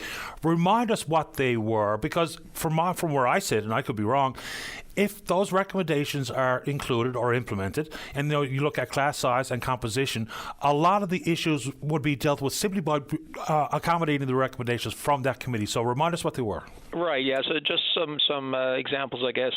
There were some recommendations around class caps, and the issue in this province has been the class caps that are in place aren't even, they're considered soft and hard caps. So, you might call it a hard cap, but they then call them soft caps so you can add a child or two to each room. So class caps were in there, as well as how do you best service special needs children that might be in those rooms, percentages of children that should be in those rooms. And that's exactly what we wanted that kind of report to report back on. And our concern with this Education Accord is that, once again, we're back at the table giving data, giving information. Well, we've been doing this for years, and as you referenced, the teacher allocation review has taken place. The task force a year or two ago by the Premier, that was there. And there's tons of reviews and commissions and reports that we have the information. Our big concern is talk of these larger words of modernization and transformation, when it's bottom line, we've got to meet the basic needs of children first before we can look at any modernization of curriculum and so on. So they're talking about 4 pillars, I think, is the reference that was used. So early learning and childhood development, of course, and absolutely. Education, engagement, and transformation. I don't really know what that means. Health and well-being in education environments, okay. And post-secondary learning across the lifespan. Do you have any idea how we define education engagement and transformation? What does that mean? Well, I chuckle because I think I'm in the same boat as you right now, Patty, to be honest. When we hear of transformation being touted by government, when we hear modernization, and when we hear these phrases, at nowhere within do you see, within those 4 pillars, a reference to K-12, whereas in the first one and the last one, you see reference to early learning and then post-secondary. So our argument is, okay, it has to be a K-12 focus within those, and we've been given indication it is, but we would have loved to have seen it written that way. But as for engagement and so on, those are very vague words, and vagueness is sometimes used to give freedom to implement things, and that's a worrisome piece for us. When we've been hearing for years from our membership, certainly since COVID, like I had said earlier, the basic needs of children around just the violence we're seeing in our schools, the day-to-day needs of getting food in the mouths of these children, the home lives that some of these children are bringing to school, and trying to get them through behaviorally. That's ultimately where the investment needs to be, and no doubt, in a perfect world where modernization of curriculum and so on comes with it, to me that does not need to be priority right now. But again, we work with government. We'll do what we can to support and do whatever government is trying to get in terms of data collection. But we certainly feel that the data is already there. It certainly feels like it. Yeah. It feels like you and I have talked about the data many times over the course of the last several years. I don't know, and this is not for you to do the work out for or on. Right. But even things like when we look at Jim Dinn read a quote from 2004 that's still applicable today to the education system. Yep. Then we know about the Education Summit in 2017 that was brought to bear by Premier Ball. Then we know about the chronic absenteeism report brought by the Child and Youth Advocate in 2019. To the best of your knowledge, has anything changed with understanding why a child's not in school, inclusion of various departments outside simply the Department of Education, to try to wrap our minds around that? Because it doesn't matter if you have a child in school, as a listener this morning, if the global data shows that if you're chronically absent in grade 6, 75% of those children will not graduate high school, that's a problem for every single person in this province. Has any work been done on that to the best of your knowledge? Not to my knowledge. It certainly comes up in various conversations, and there is some committee work where it might come through. But bottom line, if you're talking about truly digging into what's causing absenteeism and so on, it wouldn't take long to find out what's causing that. It's there's no real accountability in terms of who's responsible for a child who's not going to school. And I've said that to you before on a previous discussion we've had, is that to my knowledge and what I've been told as a guidance counselor myself, when I call a social worker and ask the question, I have a child who hasn't shown up in 2 weeks, who's responsible? I hear it's not the mandate of Child Protection or now CSSD.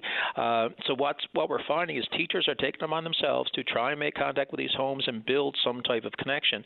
And meeting after meeting after meeting is held to try to get them back. But you're exactly right. I referenced your name this morning, and I don't want you to get too big of a head there. But you've often said that if you get education right, everything else will follow. And education is one of the primary social determinants of health that has been touted in social research and best practices around the world. And if we got that right and people understood, but to go back to your initial point around absenteeism, my God, that alone is one of the hugest issues that we're facing. And we're talking about modernization of curriculum and approaches.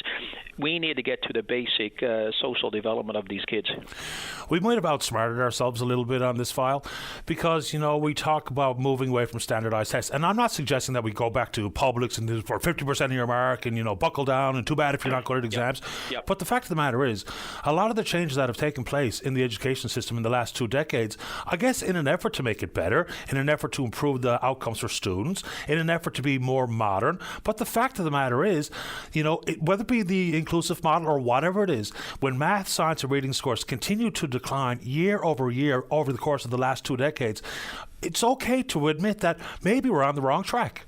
It's not a bad thing. It's not about, standing firm on your laurels and saying, well, we know what we're doing, we've got the right ideas. Well, the fact of the matter is the outcomes are not keeping up with the ideas. No, I think you're exactly right. And backtracking, I'm a full supporter of that. That if, bottom line, accountability is a big question mark that comes up in our schools and certainly in teacher meetings behind the scenes, in that are we building enough accountability in our children? Are they being given too many chances to complete certain assignments and work and chances at tests? And even with 2 teenagers myself, I question sometimes if the system are we truly preparing these children for just, let alone university, but just life in general? That life often doesn't give you a second chance. So it's that overall push of, and I don't think it's a situation where we need to throw everything out, because I do think there's some benefits in those approaches. Because we need to meet these children where they are. Not everybody can get it on the first crack. In the end, if they know it, they know it. That's the ultimate goal. But in some ways, we've opened up the doors too much. And again, to go back to the Accord, my fear, and I'll state this piece, is that any modernization will then become a new philosophy that once again is coming through and will get the focus, and we're not truly getting to the root of the problems in our system, which is the social needs. 100%. So we'll see where this goes, but and good on the 2 educators who are taking this on, and notably they are Anne Burke and a lady named Goodenough, I believe, is whether or not I'm pronouncing that. Karen Goodenough, yeah, both from the university, and both people that I've met with before and are great people, and I got no doubt in my mind they're going to come through and do some good work. But our argument is this: they need to hear from us. And by the way, we have a think tank coming up, which was presented by government a few months back to say that they wanted to partner with us on that. And we're doing that at the end of February. But once again, it's another step, another data collector. When just by listening to Open Line, I think people can really gauge pretty quickly what's going on in our system. And ultimately, it's to parents. Parents. I'd like to see parents becoming more active and being more vocal about what they need to see in the system, especially when it comes election time. Ask those education questions. Get on Open Line and say, look, this is what I need in the system, because you ask any educator out there, they want what's best for the kids, especially if they had the resources to support them. Well, especially with one of the final lines in your reaction press release says, okay, we all know that the working conditions for teachers are the learning conditions for students. So this is not just about teachers as professionals bellyaching about working conditions, because those conditions are the learning conditions, period. They're one and the same. I appreciate the time as usual, Trent. And thanks a million, Paddy. Always appreciate your support. Take care. Bye-bye. Okay, take it easy. Bye-bye. Trent Langman is the president of the NLTA. Let's take a break. Don't go away. Welcome back to the show. Let's go to line number 5 to get more to the independent candidate running in the by-election in Portugal Cove. Conception Way, East Bell Island. That's Daryl Harding. Daryl, you're on the air. Good morning, Paddy. How are you this morning? Doing okay. How about you? I'm doing well, thank you. Kudos to you for giving everybody a voice, from a person with a problem right up to the people that make the decisions to try to solve the problems. I sent you a... Go ahead. I said I'm happy to do it. You're doing an invaluable service. I sent you a healthcare discussion paper earlier this morning. It's a lot to it. It's a lot of data, a lot of facts, a lot of figures collected. There's 185 pages. It's a lot of work. Mr. Lee sent it to me. I wish I had it earlier in the campaign. But there's a lot of ATIPA information there, and we'll chat more about it next week, I'm sure, once you get a chance to have a look at it. The reason I'm calling today is I've been asked to speak about the dialysis situation for our district. The situation in Conception Bay East, Bell Island, especially for Bell Island, is that hours before a patient has to go for dialysis in St. John's, either a taxi or a friend or an ambulance has to get on a challenged ferry service to go to St. John's, spend hours on a machine, and then come back and wait for hours to get back home, if they get back home at all. The government in 2017 initiated a hemodialysis program for people to have in their homes. But for 60+% of Portugal Cove St. Philip's people, for all of Bell Island people, and for 25% of the Paradise section of our district, we're on well water. And pathogens in well water can have a negative effect on people doing a dialysis treatment, given the fact that anywhere from 300 liters to 600 liters of clean water is required for a weekly treatment for dialysis patients. So in 2015, we engaged in conversations as executive assistant to Minister Brazel with Mrs. Walters over at the hospital to try to get a couple of chairs there. We were dialysis chairs. We were deep in talks, getting into the platform and the finances of it, and then there was an election called, and it's been stagnant ever since. So I just want the people to know that we're still on it. The cost for people of Portugal Cove, St. Philip's, Paradise, and Bell Island is about $30,000 to $100,000 per patient per treatment to go to St. John's to have it done. And we all know that there's a saturation point where the availability of chairs is getting slimmer and slimmer. So with the 25 to 30 people in our district that are on dialysis, a centrally located couple of chairs would really, take the pressure off the St. John's chairs for everybody else on the Northeast Avalon and just outside the city of St. John's, but also make life a little bit easier for the people in our district. Right now, about 22% of the people that are on dialysis are below the poverty line. The number in St. John's is closer to 47% are below the poverty line. So we need to address this, and whether it takes a few dollars to get it done, it's a life safety issue. So I just wanted to let people know the explanation of my discussions about this, and open up the floor to anybody at government to be proactive instead of reactionary on this kind of stuff. Also, excuse me, I heard you talk to someone about the affordable and accessible home problems that we have, and everybody references Newfoundland and Labrador housing.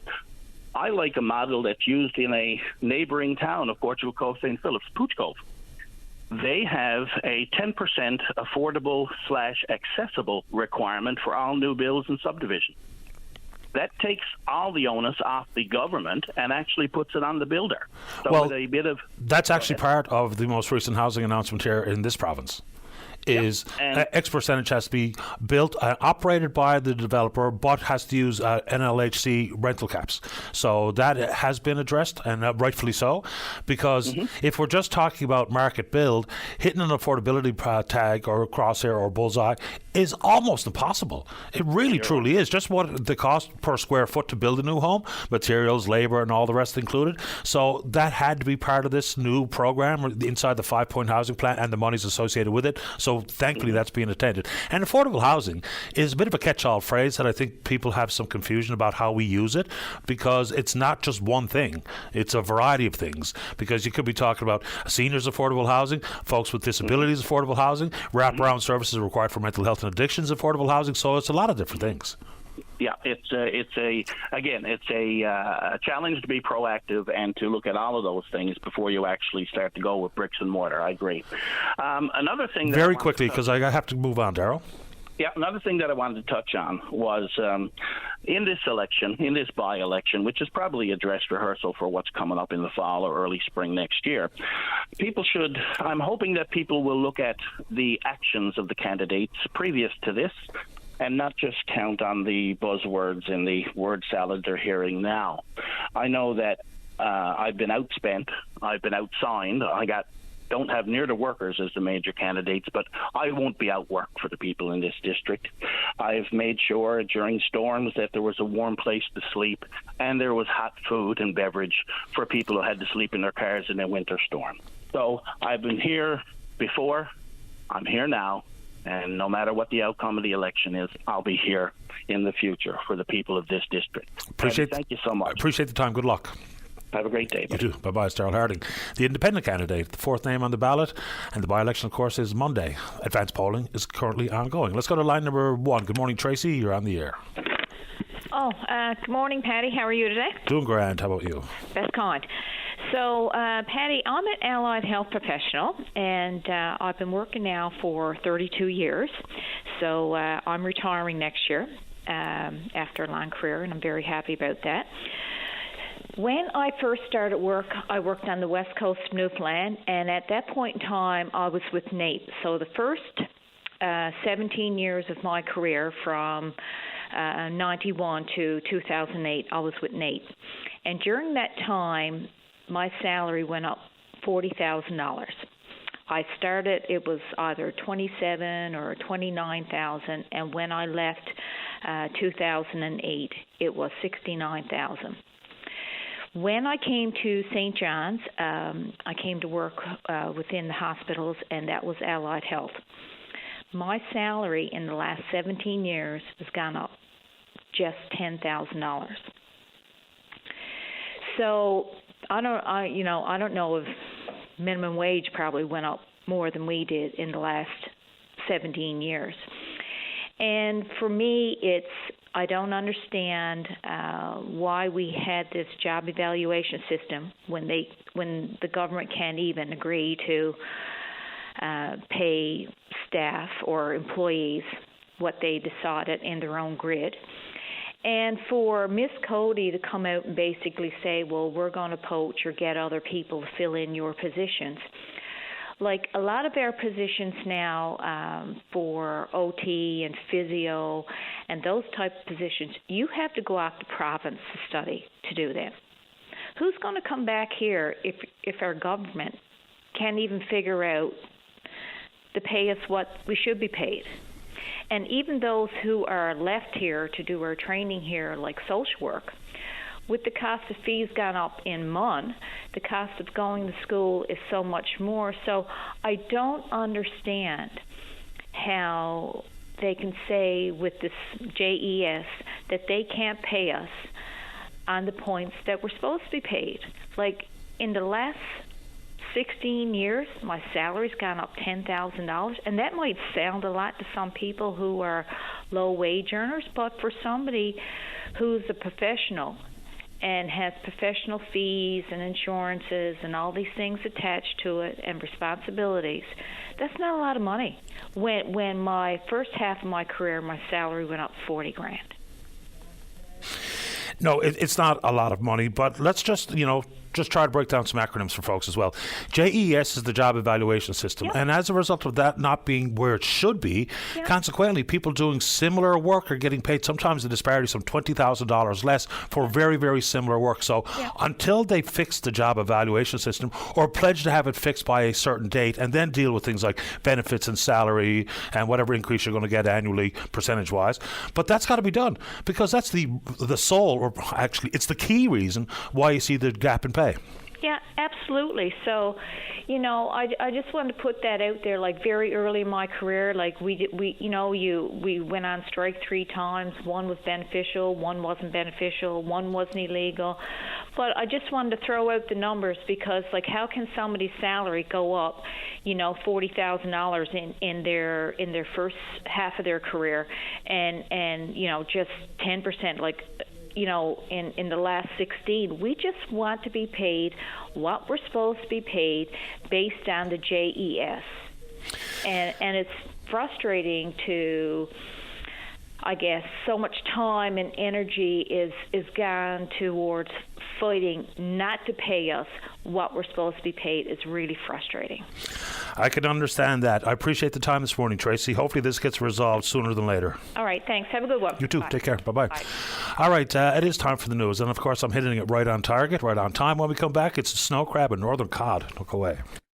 Welcome back to the show. Let's go to line number 2. Ryan Cleary, you're on the air. Morning, Patty, and you and your listeners. Thanks for taking the call, sir. No problem at all. Patty, I heard Tony Wakeham on before the news at the top of the hour, and I'd also like to start by offering my condolences to the family and friends of Derek Bragg. I dealt with Derek when he was Minister of Fisheries. Politics aside, what everyone says is true, Patty. He was a salt-of-the-earth man. He was a lovely person. So, again, deepest condolences to his family and friends and to the people of Greenspond for the loss of their native son. Hear, hear. I echo those sentiments. Patty, I was on Open Line a couple of weeks ago when Linda was filling in. You were off, and at that time, like I say, a couple of weeks ago, it was about 2.5 months until the start of the 2024 fishing season, snow crab I'm talking about specifically. I complained at the time that we didn't know whether or not the province was going to issue new snow crab processing licenses. I also complained we didn't know whether or not they were going to lift the cap on existing independent processing companies like St. Mary's Bay Fisheries. So, Patty, now it's 2 months before the start of the snow crab season, and we still don't know whether or not there are going to be new processing players this year. So, at the same time that we're working to get a co-op off the ground, we don't know who the players are, whether or not there'll be new independent processors. So once again, I want to raise the question, what's the delay? Elvis Lovelace, he's the minister.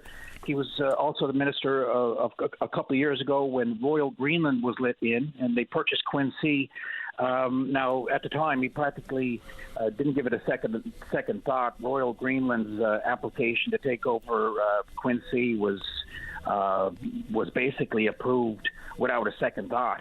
I know that the minister has to do his due diligence. He has to do his due diligence, but this is getting ridiculous. The bottom line is we need competition.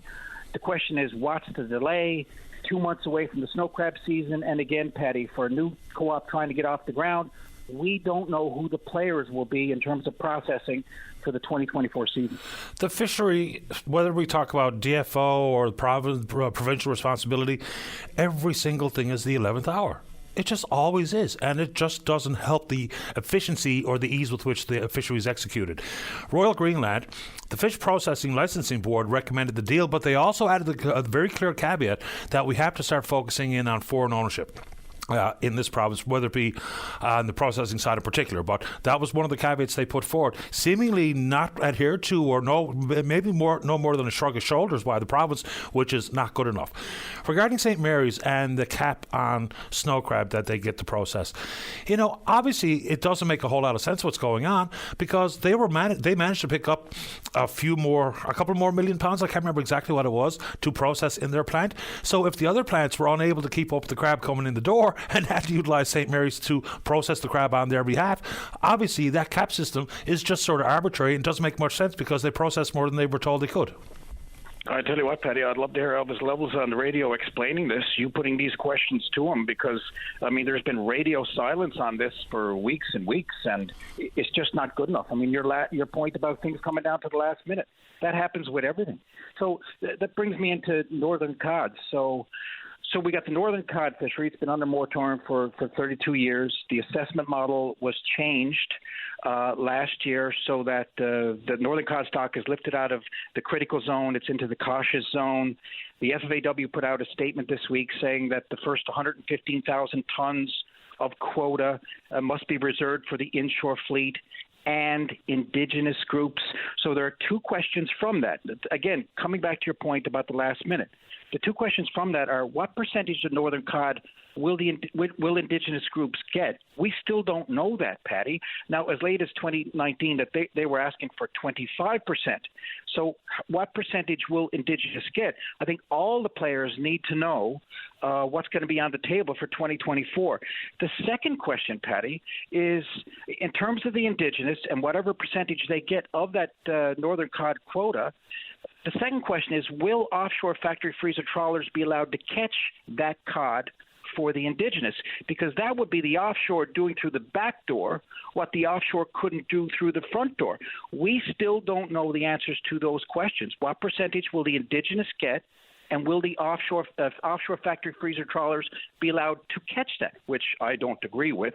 I think most people in this province who are familiar with what happened in 1992, no one will agree with that. But we don't have any answers. Nope. And nor do we know what's going to happen just with the overall concept of setting the price for snow crab. You know, what percentage of the market value will be afforded to either side. We don't know whether or not the federal government's going to move on the request by the South and West Coast shrimp harvesters because operating costs are up, catch rates are down. They want to get out of that. License bought out. They want to get in the redfish game. We're told that might happen, but we probably won't know until it's time to gear up. And there's never a good reason why. And then for the rest of us who are not directly involved in the commercial fishery, you know, even something as fundamental as when is the recreational food fishery going to take place? We find out late in the game, and it's usually almost exactly the same dates, the same 39 days, but they just wait and wait and wait forever to tell us, which I just don't understand. The last point I want to make, Patty, and they're all great points. The last point I want to make is about controlling agreements. Now, for the information of your listeners, just before Christmas, the House of Commons released a study into foreign ownership and corporate concentration in the fishing industry. One of the recommendations of the report was for, and this was a key recommendation, Patty, it was for the creation of an independent fishery financing agency within 5 years, more or less a fisheries loan board.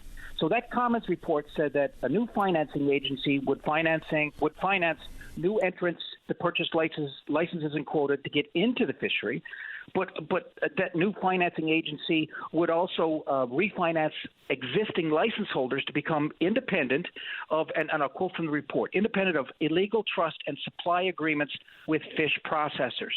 So processors right now, they fund fishing enterprises. That gives them control over inshore boats, and that's where the term cartel comes from. Their control is complete. The Conservatives on the committee, and Clifford Small specifically, he went a step further and said DFO must work immediately, not within 5 years, but immediately with the provinces to create this new financing agency from British Columbia to Newfoundland and Labrador. So from my perspective, Clifford Small is dead on the money. Part of the control a big part of the control that the cartel has over the inshore is these financing agreements. And Patty, the bottom line is that control must be broken now, not in 5 years. It's part of what gives the power to the cartel. The cartel are the bigger companies that actually run the inshore fishery. It was settled in court. I mean, controlling agreements. There was even a fellow from Labrador who was part of that lawsuit that was adjudicated in the province of Nova Scotia. The law has already spoken on this one. So I don't know if there's some sort of loophole with a financing arrangement as opposed to out-and-out ownership. I suppose that's it. But you would think that we can close that loophole very, very easily with an amendment to the Act. I appreciate the time, Ryan. Thanks for this. Thank you, Patty. Have a great weekend. You too. Bye-bye. All right, let's keep rolling here. Let's go to line number 1. Ray, you're on the air. Yes. Hello, Patty. Hello. And a pleasant good day to you. The very same to you, sir.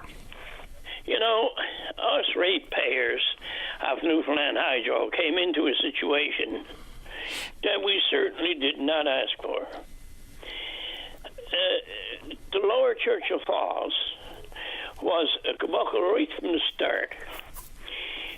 They had a project for $6 billion that somehow went to, somebody said 14 billion, but I think it's more like 20 billion. Here they're asking ratepayers to pay this enormous bill, and when you go and make a program like that, certainly selling off the hydro would be a way to pay this enormous bill back. How many ratepayers do we have in Newfoundland? We have 500,000 people. Average, I suppose, is 3 people per household, or maybe more. So a couple of 100,000 people to pay back this exorbitant amount of money. Here we are in a land where gasoline prices are gone through the roof, grocery prices are gone through the roof. The little bit that people need to live on is being robbed by the people who run Newfoundland and Labrador Hydro. How many feather beds are lined with money from the Lower Churchill Falls project? Why this should be allowed in this country, in this province? And the robbing of Labrador resources and the little that the Labrador people get from all the riches that came out of Labrador is a crime untold. Well, even if we're simply talking about hydro, it's their environment, their river, their environmental implications, and they don't even get the power generated from it. It's really quite something when you stand back and think about it. You know, I mean, here, why is it even called Newfoundland Labrador when you got two separate entities? Like, you have people from the Great Northern Labrador who came over here to this province, which is part of Labrador, and cannot partake in a caribou hunt. They drove caribou from the Labrador over here to Newfoundland. You got a country next door to Labrador, Quebec, and you cannot even bring a contract into Quebec from Labrador. When they have anything to go into Quebec, they got to drop it off at the border, and Quebec people pick it up, put it in their trucks, and take it away. Like, we are surrounded by a bunch of whatnots, steal whatever they can from the great country of Labrador, and we have, I bet you the people on Labrador are paying for that hydro through their nose and not even getting the benefits of it. It's a... Why? Okay, sorry. Why in heaven's name is this allowed? I'd say to every Labradorian and every Newfoundlander that got a hydro bill, tell the politicians, listen, as long as you're running for office and you get in, we will vote you out, unless you change this policy. Ray, there was a lot to that 5 minutes. I really appreciate making time. Would you like to offer a final thought before we take a break? Well, not really, because what is going to change? The only thing that's going to change if people stand up and say, no, we are not voting for you, you're not on our side. If you get on our side, we'll vote for you. Stop stealing our funds so as you people can live high on the hog. And let's put some sensible normality into this, because you got a bunch of people living here in this retirement haven, and you're robbing every single chance that they have to get a bite to eat. I thank you very much for your time. I appreciate yours, Ray. Have a nice weekend. Thank you. You're welcome. God Bye-bye. bless. Final break of the day and the week. Don't go away. Welcome back to the show. Let's go say good morning to the current member of the House of Assembly, elected in and serving the folks of Conception Bay, East Bell Island on his last day as an MHA, is David Brazel. David, you're on the air. Good morning, Patty, and thank you for this opportunity to get on, and thank the people of my district for the last 14 years' support, and talk a little bit about some of the current issues that still exist within the district, and some of the debate that some of the candidates have had around what has or hasn't been done over the last 14 years, particularly during my tenure. Sure. Where would you like to start? Well, I want to start. I first got to clarify something. One of the candidates, and I don't mind saying it's the Liberal candidate, Fred Hutton, had made a comment in one of the debates that the road work had been neglected on Bell Island for the last decade or so. And he's right around, the last 9 years of the Liberal reign it has been. But I want to clarify, and I've posted on my Facebook, every year I put forward a list of roads that were priorities in my district, from Paradise to Portrush Cove, St. Phillips to Bell Island. I even specifically didn't put a general amount looking for it. I was so detailed, I would say 2/10 here, 1/10, some resurfacing, some pothole maintenance, a culvert, specifically. And I even outlined to a multitude of ministers that as a former minister, I understood the priorities around safety. I understood the priorities around, repatriating a road that's just going to have a traffic flow to it as part of this process, and particularly around safety for busing. And busing, being able to pick up children on roads that were safe. And I outlined that every year consistently, even up until December 1st of this year. I sent the last one to John Abbott outlining the roads, and I had to be, inadvertently sarcastic by saying, because nothing has been done the last 8 years, John, I asked that not only is the list still existing that I had sent to previous ministers, but also right now, here are some of the new roads that have been added to it that have, become deplorable for driving on, and still hasn't got a response there. I always get, oh yeah, we're going to look at it, we're going to do it. I get there's a 5-year roads plan. I understand the rationale why they want to put it out there, but we can never get a clarification what's that based on.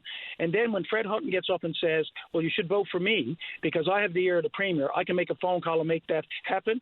That's not how the road work maintenance program is supposed to work. It's not about favoritism. It's about priorities. It's about safety, and it's about, if you're going to play a 5-year game plan, you better have allocated certain amounts of money for emergency interventions on road plans. Just one of the big issues I wanted to clarify, Patty, about why, we had talked about, and Tina Neary had talked about specifically looking at the priorities within the district and lobbying to have them done, particularly around safety and traveling of buses to and from schools. Well, I mean, in a perfect world, roadwork decisions and the creation of the 5-year plan would be done by a civil engineer who doesn't have any political affiliations. In a perfect world, of course, and there is no utopia in politics. It was a ridiculous thing for Fred to have said, to be honest with you. I've known Fred a long time, but that is something that is exactly what we're not supposed to be doing. The politicians should never think that because you have the ear of government, your road gets done first. And we do know there will inevitably be human nature and the ability for the sitting government to make these types of decisions. But road work and bridge work is about safety, not about politics. It shouldn't be, and I'm not trying to be Pollyanna here, and I'm not so gullible to think that that's not going to happen. It does, but it should be engineers make these decisions. No one sitting in the House of Assembly. 100% agree, and you can ask any member on the Liberal side who were in government when I was the minister. I treated everyone fairly based on what my staff had came back, and you're right, the technical civil engineers would do the road maintenance assessments and would prioritize what had to be done. If there was some flexibility, then you may have done a road that wasn't exactly a deteriorating, falling apart, but had a beneficial use for the community. It could be it was accessing to a park or something for tourism and these type of things, but your main priority was around safety and taking the recommendations of the bureaucrats as part of that. So if you look during my reign, I will guarantee you it was spread out across this province fairly equally, but more based on the need when it came to safety for individuals. So, and that's all we ask any administration. Any taxpayer would do it. Come Tuesday, I'll be average citizen again. I'll have the same concerns no matter what administration's in there, but I will be reiterating, and I know Tony Wakeham has said it and Tina has said it, this will be about prioritizing what's in the best interest of the people, not what's in the favoritism of taking care of some of your own. It's about what's right and equitable and the best return on the investment for people there. So, that's one of the issues. The other one in my district here is about health care. And I know it's a chronic major issue everywhere in this province right now, but we're on an isolated community with an elderly population. There's major challenges here. Do our nurse practitioner and our nurses and our personal care attendants do a wonderful job at the hospital? Sure.